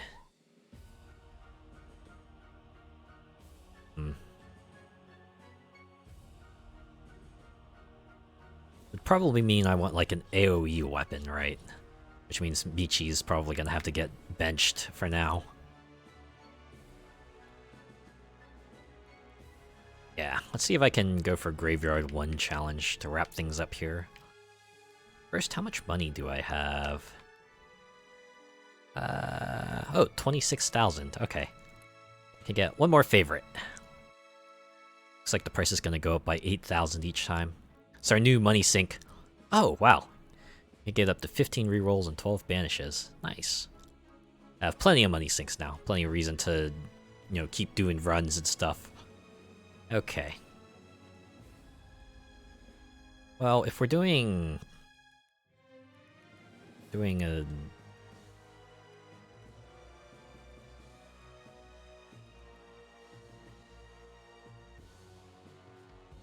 Yeah, if we're doing a no movement run, we probably want to do AoE stuff. So we should probably favorite certain weapons that are just like AoE for days. Well, ethereal. Wait, where's the unevolved version of this weapon? Why is this all ordered all weird? Go Ancestral Razor. Promethean Flames and Slingshot. Yeah, that should do it. Okay. It is nice that they just have a button that just lets you reset your favorites, just in case you forgot where you put them or don't want to go trudge through a bunch of menus just to get them out of the way. Alright, let's see, which was the one... yeah, Spark Sword. Experiment 19. Get out here. We're doing the no movement challenge. Hope you're ready to take them on without moving. Ah, Blood Wings. I wonder if that's the weapon, of that one guy. Samuel. Ah, good experience goes in. Okay. Yeah, we will do Ancestral Razor.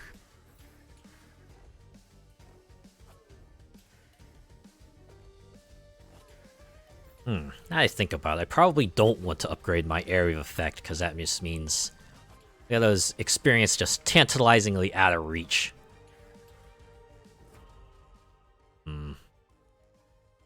Yeah, Magic Needle. There we go.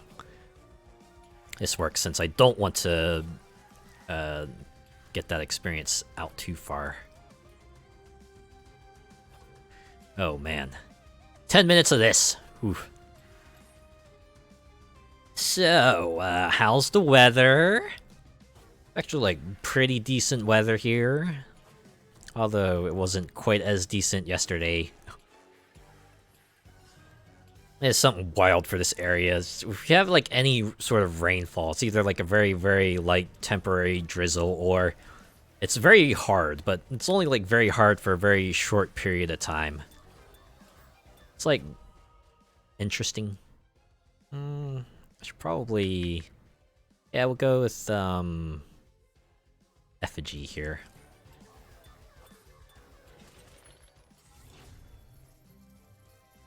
I should probably get some, like, regen stuff. A couple of defensive stuff as well, like a buckler, or... something that allows me to retaliate upon getting hit. Be useful.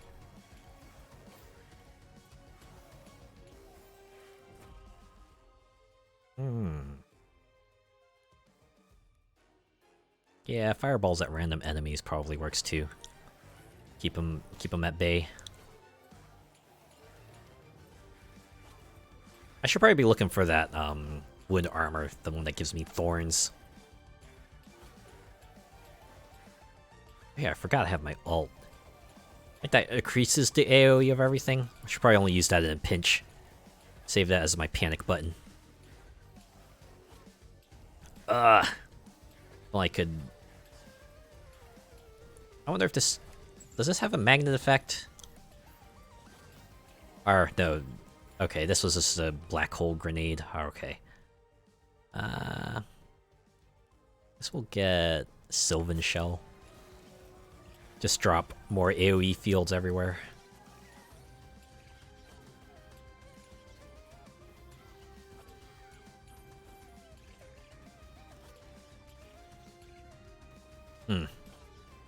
Get the feeling I might not survive this. You probably have to make real judicious use of your banishes and stuff. Banishes and rerolls to get the trinkets you need, because you're not gonna get that many.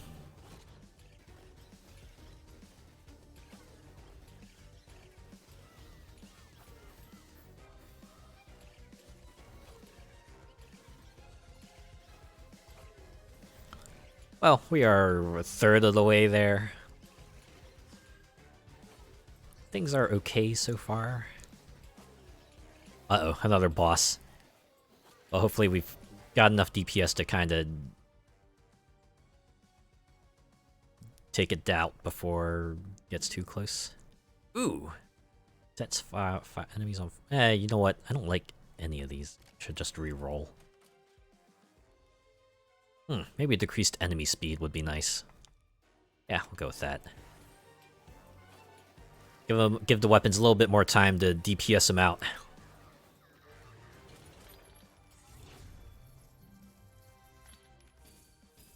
Hey, Spark Sword upgrade. I like that. I like that. I like that a lot.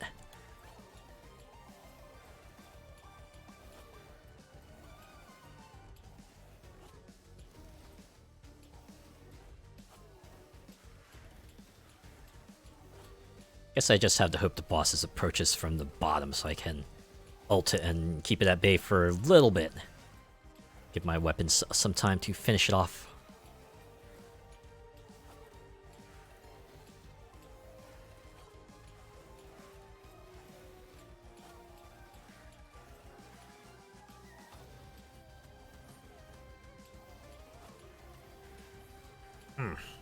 I know this is not like the most exciting of content, but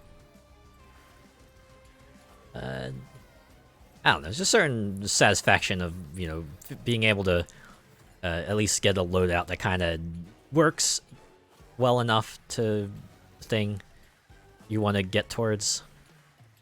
Well, for now, because, you know, still have another 6 minutes. Things could go south. I might not be able to get the DPS to keep them at bay. It's the bosses that are the real trouble, because, you know, the small fry all seem to get annihilated pretty easily. It's just the bosses have enough health to survive the onslaught usually, and just have to hope that DPS is high enough to take them out before they take me out. Always is nice when they get on top of me, because then the chest drops on me and then I get the upgrades within. That's nice. Oh man, look at that charm box. Had this been any other challenge, I would have gladly gone to it. But alas, I just have to just look while it stays tantalizingly out of reach. Yeah, boss got stuck on the geometry for a little bit. Alright, time for suck. Boss is not affected by suck. That's rather unfortunate.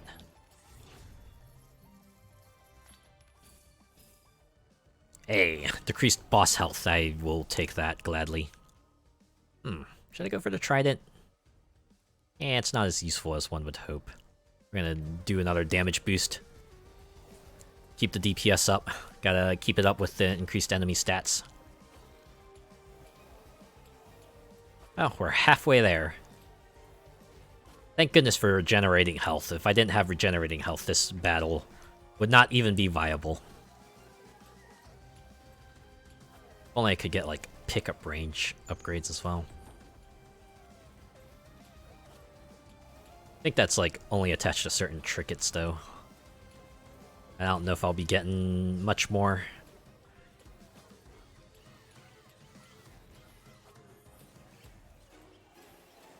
Man, weapons that ricochet are the best. I wonder if I should go for a projectile boost.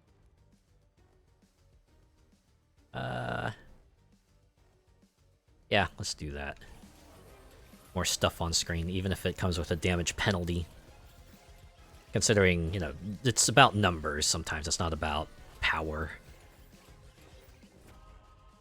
That's why Zerg Rush is good of a tactic as it is. Ooh, homemade explosives.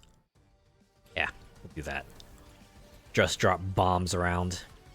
Hey, it'll be real useful when the boss comes up, because it means I can take him out more quickly.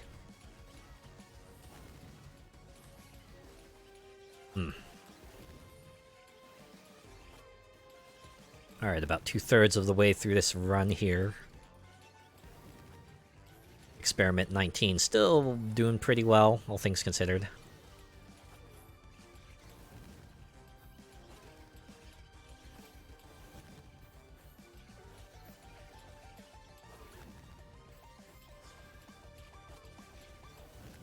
Alright, wave 8. We're at 3 minutes to go. We're actually not doing too bad. That's what's shocking me the most. Then again, this is like the first area of the game, so I guess it's not too surprising. Ooh, magical slingshot. Yeah, I should probably round out that weapon selection, just get max DPS. Activate suck. Ah, dang it. Maybe killed him too far away. Look at that chest, just so close, but I can't move. I can't even move one bit to grab it, because if I do, I'll invalidate the entire reason I did this thing to begin with. Ah, how maddening. It'll all be worth it in the end. Once I get them caltrops, it'll all be worth it. Right. At the very least, it's another check mark off the list. That's what matters the most. The carrot is there, that's why I'm going for it. Alright, magic needle. Keep that DPS going.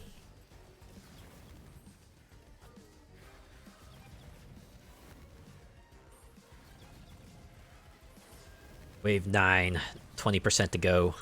2 minutes. We're in the home stretch here. Ooh, maybe if enough people die close enough to me, I might get another level up.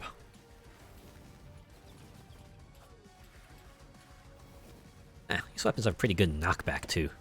At the very least, a fireball wand does. Okay, this is a low enemy density round. I don't think anything's getting close. Man, given the way the gems drop, you can kind of sort of see the paths the enemies take. They all have a very... It looks like they all kind of line up and kind of follow that sort of line towards you. Probably helps that they're trying to get their way around the obstacles. And, you know, once they get around all of them and just have a straight line towards you, there's really no stopping them. It's like a pseudo heat map.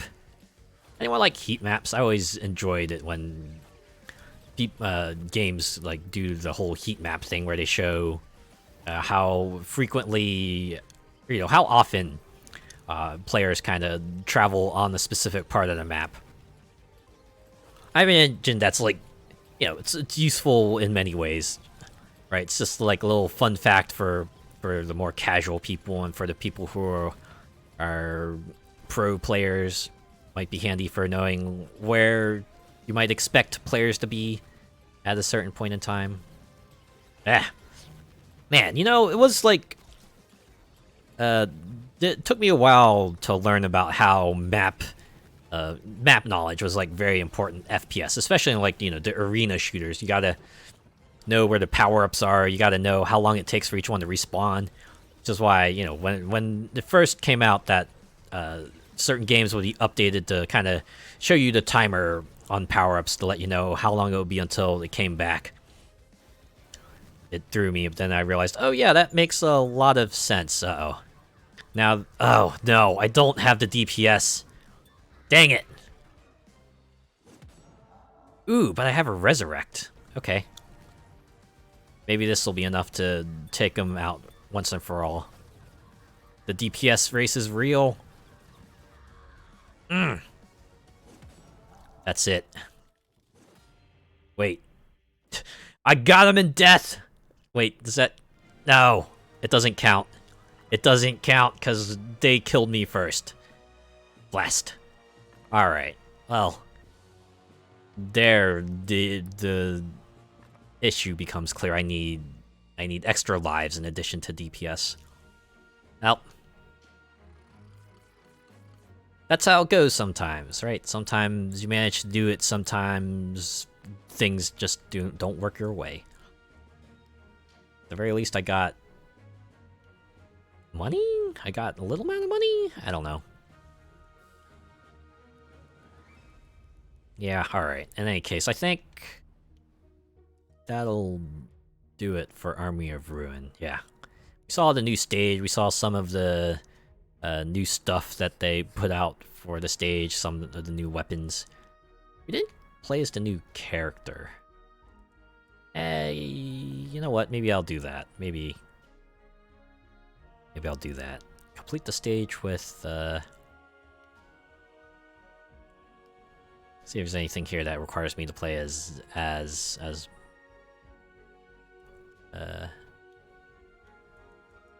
the demon fella.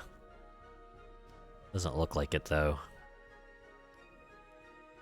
Samuel. Yeah, he has the blood wings thing. Scorched Earth hovers for a while, increasing its speed and leaving a fire trail in its path. Passive is 2 projectiles, but drastically reduced duration and luck. Although he gets increased fire rate and damage for every level of trinket and weapon up to 50. Interesting character. Ah, here we go. Ruin 2, defeat all special bosses with Samuel. Okay, maybe I'll do that. Alright, one more run. One more run for the books. I'm gonna jump straight to Ruin 2 here. Hopefully this won't bite me in the butt. Oh, I forgot to change my favorites. Oh, well, I think fire seems thematically appropriate for this guy anyway, so what the hey. Alright, so I need... Do I have Onyx Coin? So you need to complete the stage... Oh wait, no, that's Ruin 1. Let me see the Ruin 2 specific challenges here. Oh wait, no, these are the Ruin ones. Huh? Oh, Ruin 2, here we go. Yeah, defeat all special bosses with Samuel. Yeah, that's the only one, I guess. Okay. So, specifically just need to take down all 3 of them within the 15 minutes. Hopefully, increased health won't do me in here.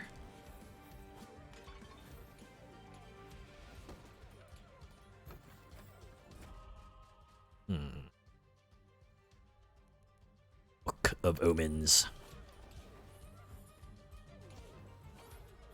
Because increased experience is just useful no matter what.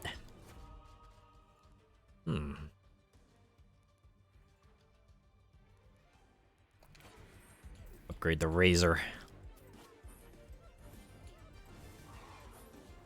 Oh wow, yeah, look at that. Just flying low, dropping fire everywhere. And I fell into a burning ring of fire. Went down, down, down, and the flames just went higher. Man, I wish those trinkets weren't full health requirement. Just give us maybe even like 90%. Give us a little margin of error. Even if it was like 95 or 98, that would be acceptable. It's 100% just seems fairly tall order.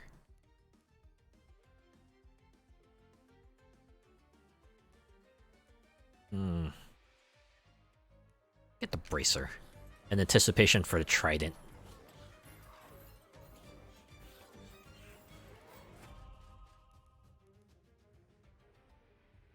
Oh, this was the Onyx coin.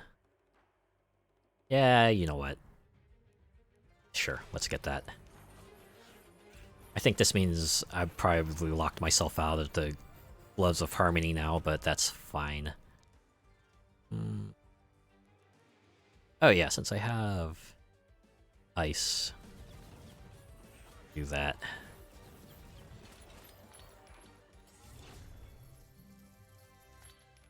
It's for me to make a beeline for... Oh, I think they already have a special boss ready for me to go to.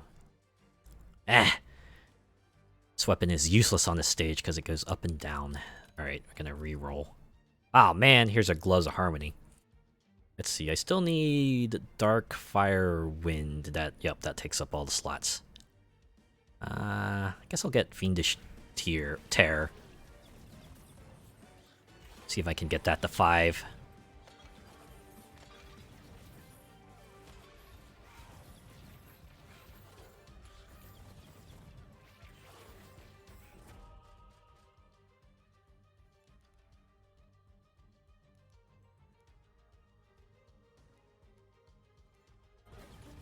I don't know if pickup range will be useful this time around, sadly.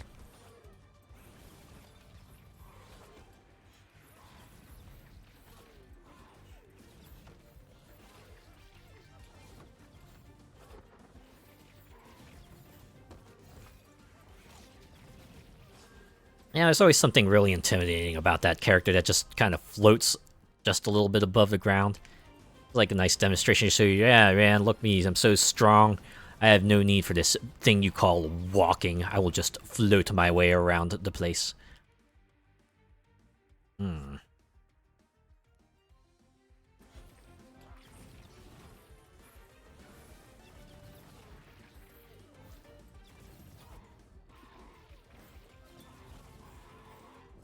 Guy's fairly squishy.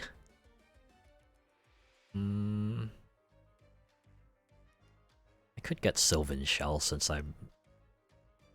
No, I have Windfire Dark. I wouldn't be able to upgrade, evolve that. Travel Boots. I want to save for a damage, something that can boost the damage. A wind trinket that can boost the damage of my stuff. This guy seems to need it.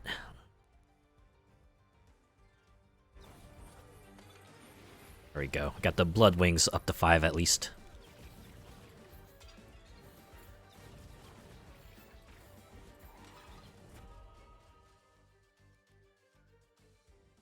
Alright, time to continue going down. How far away we... Okay, special boss is at least on the map. So I won't have to spend too long making my way to them.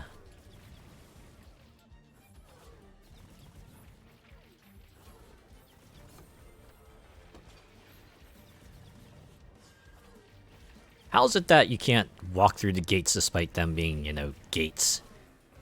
I guess they had, like, the giant ropes kind of tied around them to kind of signify that you can't walk through them, but...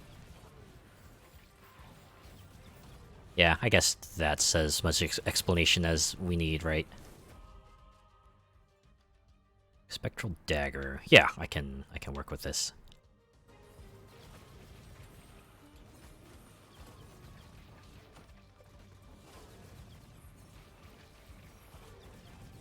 The DPS is already kind of falling off here. And again, it just might be that these enemies are just very durable.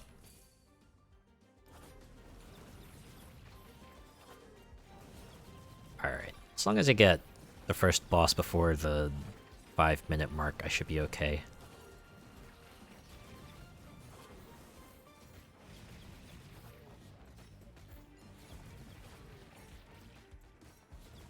Oh wait. There we go. There's our special boss. Yeah, they're not pretty durable. Ah, here we go.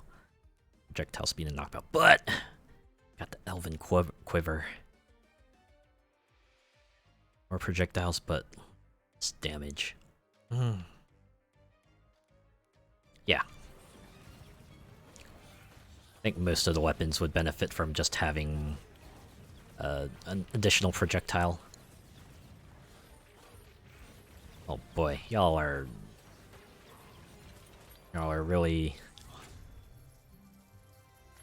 a bit hardier than I'm used to. This is what I get for not playing above Ruin level 0. Oh, another optional boss is below, so we just gotta keep going down. Hey, finally a dark trinket that I totally dig. Alright, last thing we need is a wind one? Do we... Yeah, we still don't have a wind trinket. Yep, that's the last thing we need. After that, we can truly start popping off.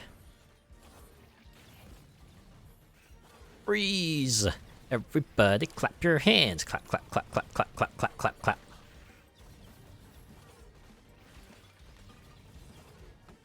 And I knew someone who kind of grew to not like Cha-Cha Slide.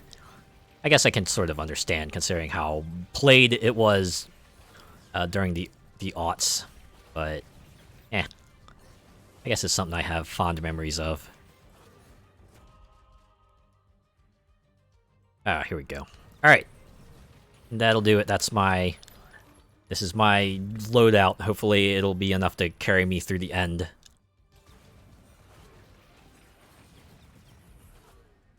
How far away is the charm box?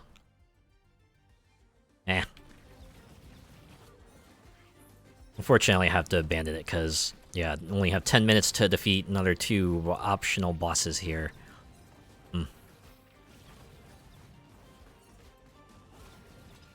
Sometimes you gotta make decisions, and again, you gotta commit. At least in Army of Ruin, you gotta commit. You can't waffle between several ones, because then you end up getting neither of them, and, well, that's just worse. That's just strictly worse.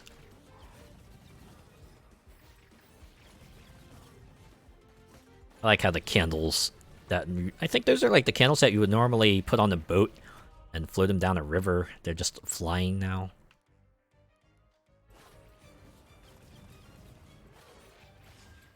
Oh, I guess, yeah, we have another optional boss here. Skills ready. We're gonna burn it up. That's right. Burn it all down. Can't wait to burn it to the ground. Great, and the third optional boss is further south. Alright. Once this is all said and done, maybe I can try to swing back up and get that charm. Get that charm box.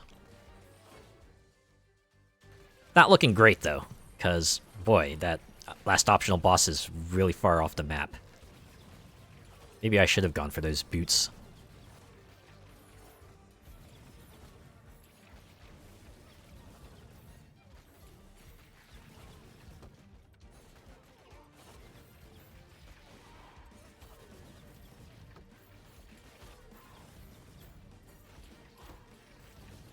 So we're gonna have like a power-up that just despawns. One of the faraway power-ups just despawn and have one spawn close to me. Or did they change that? Did they change it? Because it's possible they could have changed it. Maybe they thought the other function was just too good, so they had to change it to, I don't know, encourage players to go for power-ups, I guess? Hey, at least we'll get the Ancestral Razor upgraded to the Ethereal Razor. It is now a Ghost Shuriken.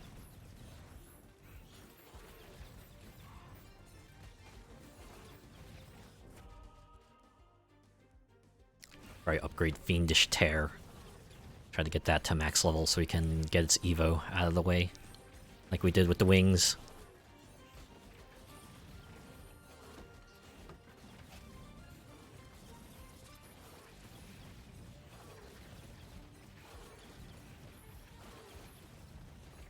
I saw Vampire Survivors got an update too. That was like fairly small updates comparatively, because I think at least the big thing they did was just add a map relic for the Foscari and Moonspell maps, since those are fixed areas. Now you can just get a lay of the land and all the features and all that good stuff, which is pretty cool. I might have to go back to that game just so I can get those relics and, you know, keep my achievement progress at a pristine 100%. Here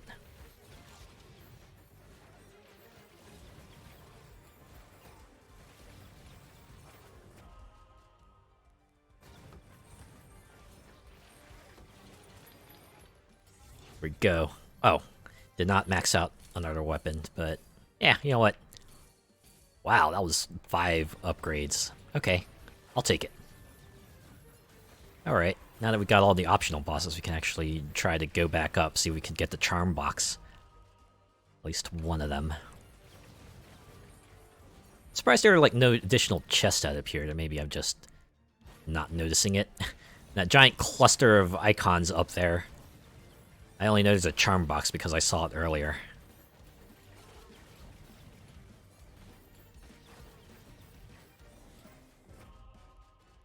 Go, another level on the tear. I hope I can get that to 5. Hopefully luck will be kind to me. I guess I could always just re-roll if that doesn't show up.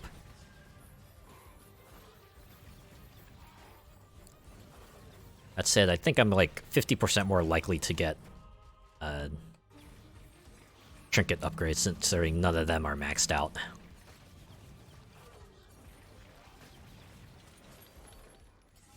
Okay, so you just move automatically. I just guess makes sense, because the special is kind of reliant on you moving. It should just let you move automatically. Oh man, I think I let some of the eggs hatch, so now they're much more durable phoenixes, I think. At the very least, they're like the majestic birds. Yeah, upgrade the dagger. I wonder if upgrade selection is also weighted based on how many levels each thing has. Oh, that's probably not the case, because I know I've had things that kind of just sat at level 1. Oh, there's another charm box below me. Okay. Should probably go back down and get that since it's closer anyway.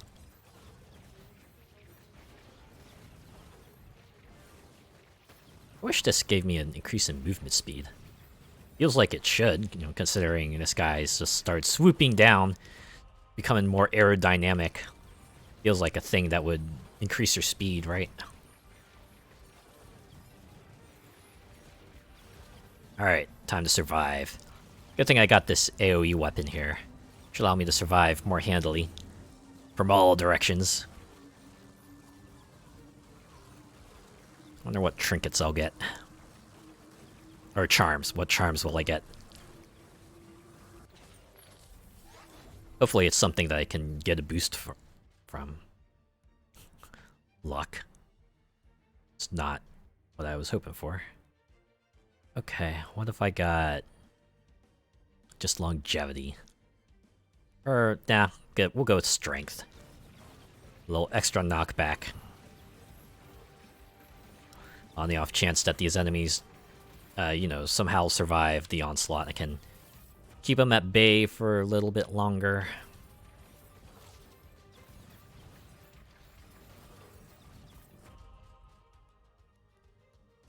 There we go. That's all the weapons. Now all that's left is the trinkets. Wow, convenient pickup right there.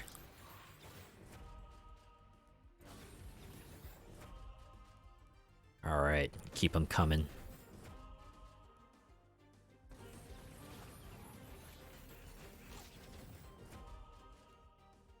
Okay. Maximum experience. Or actually, maximum experience gain for what I have, I should say. There we go. Another weapon evo, spectral dagger. And sure, we'll do this just to get it off the list. Should have a fairly consistent choice between what's remaining, because yeah, it's just 3 trinkets that need maxed now. Pretty close to 15 minutes here.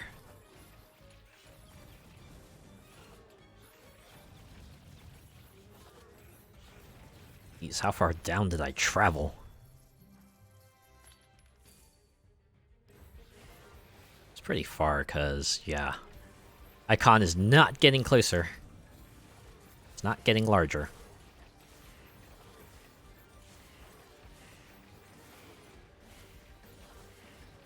I wonder if 3 minutes will even be enough to reach it.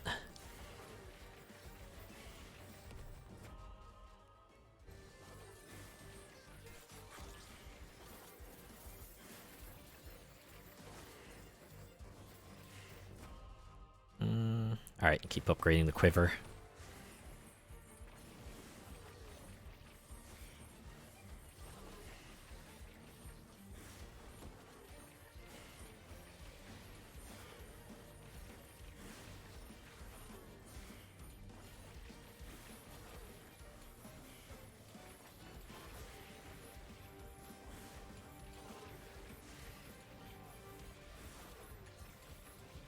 Does this power up? Ah, it's a ice rose. Why is it that roses and ice seem to be two motifs that seem to come together? I wonder if this is like the contrast? No. It's like two things that people would usually consider beautiful. You combine them together, it's just like, you know, extra beautiful, sort of a eerie sort of sense, a super tranquil sort of sense. It's like, I don't know, I guess it could represent tragedy, right? Because roses are romantic, and ice is usually symbolic of, like, you know, cold times, a period in which everyone was perhaps a little bit more cold to everyone. Maybe it's because of Mr. Freeze. Don't know. Hey, we got to the charm box, so I'll at least get the whatever charm is in here. Hopefully it's something good. Alright, give it to me. Give me something that I can boost. Hey, projectiles. That's what I like to see. Of course, we have much less health. How much do we have there? Ah, 180. I think that's still a good amount. Ah, well. It should bring us through this last minute and a half here, at least. Hey, experience magnet. Also just what I needed. I wonder if we'll get enough experience to max out everything and get the bonus levels. Oh, that would be great. Just enough. Let's see if we can get at least one bonus level here. Get a little extra money for the road. Ooh, right, we do get the big farming route minute. Yeah, we'll just keep going for money here. Keep getting that money. We're in the money. Oh, we're in the money. You know, I never heard the original version of that song. I heard only the version that the Chipmunks sang, Alvin and the Chipmunks. I don't know what that says about me. I don't know, I think I used to be into that show at least a little bit. I guess as I got older, their voices kind of grated on me. I fell off.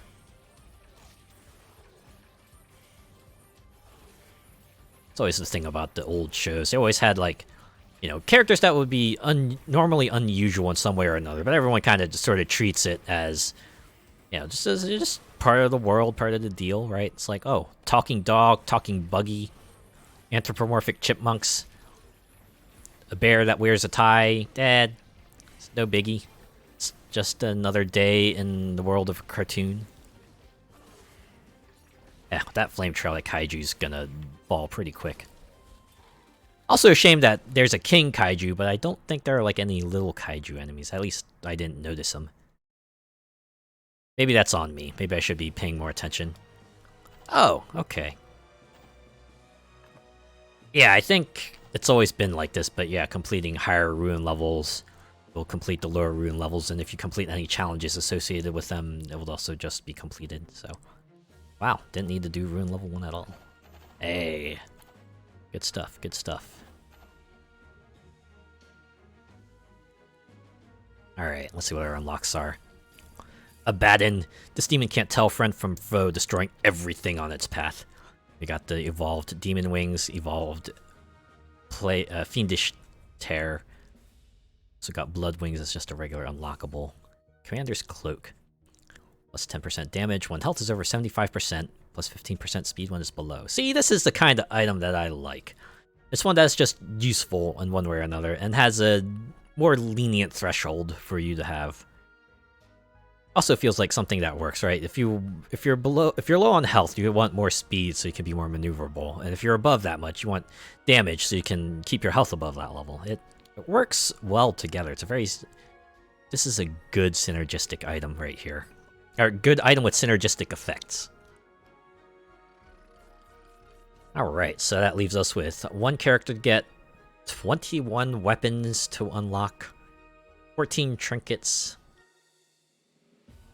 lots of carrots on sticks to get here. I assume the ones that'll have the most challenge trying to get will be the super challenge ones, the ones where you have to stay in place or stretch the timer out to an obscenely long amount. or ones where you just gotta take out all your upgrades. But yeah, anyways, that's been another look at Army of Ruin. New stage is pretty cool. Characters are, they are what they are. Interesting stat sticks. What do you have? Sphere of Destruction. Powerful shot that is always aimed to the left. Ooh! Complements well with the item that always shoots to the right, I bet. Conflagration is a giant bomb. And let's see, passive is less speed, more damage, more attack size, and even more size and knockback every 5 levels. Interesting. But yeah.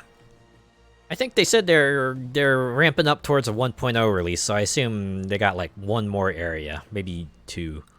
And past that, it's like, well, that's it. That's Army of Ruin will be 1.0 complete. Who knows if they'll do like post-launch updates after 1.0. That would be pretty cool.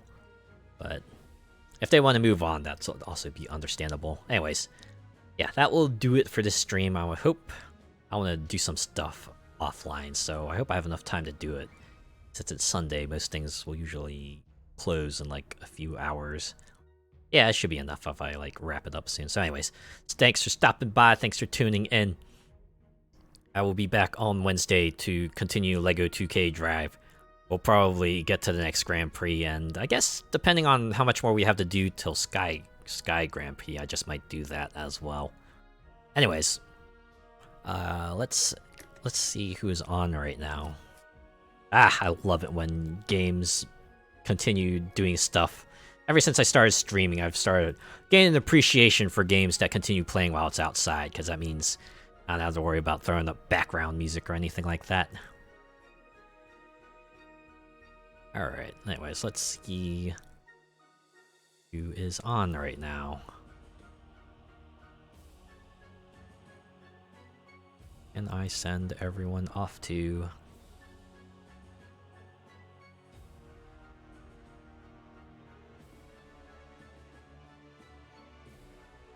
I have some folks in mind, but... I'm also feeling a little hungry for some reason. I don't know why. It's like, I ate breakfast. I guess it's because I didn't eat lunch, and my body just came accustomed to having food at lunch, and now that I don't have food at lunch, my body is like, hey, where's food? I should probably snack on something as well.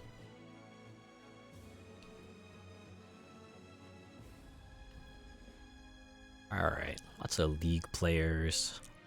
Handful of Diablo 4 players. I know it's early release for people who bought the super special editions, which is why you're seeing Diablo 4. I'm not interested in Diablo 4, fortunately. I don't know. People who have played it are saying it's like really good, but I don't know. I just can't. I can't move myself to pick it up. There are other action RPGs I could go to. Like, I still haven't finished Torchlight 2. Get games over a decade old, but I know a lot of people really enjoy that. Back when they were sticking it to Diablo 3. Yeah. Shame Torchlight 3 did not make the splash it did. And again, it's kind of a perfect storm of events for Torchlight 2, with people being disappointed with how Diablo 3 was going. They would latch on to something that they could get as sort of an own to Diablo 3, as it were.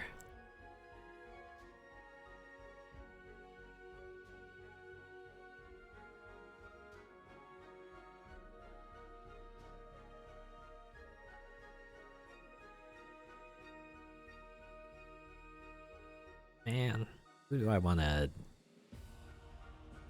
send everyone off to?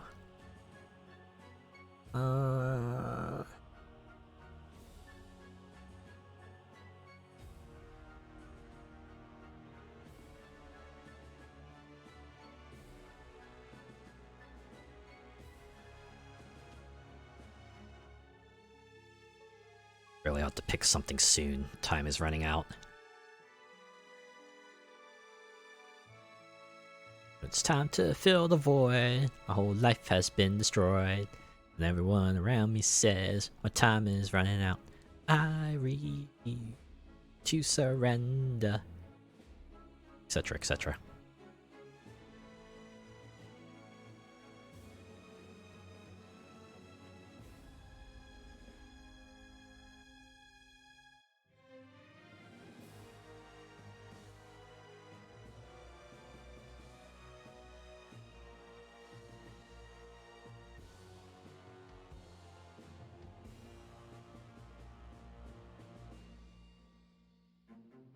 Okay, I forget if I've rated them before, but we'll rate them again anyway. So it's a Tears of the Kingdom stream, but hey, you know what?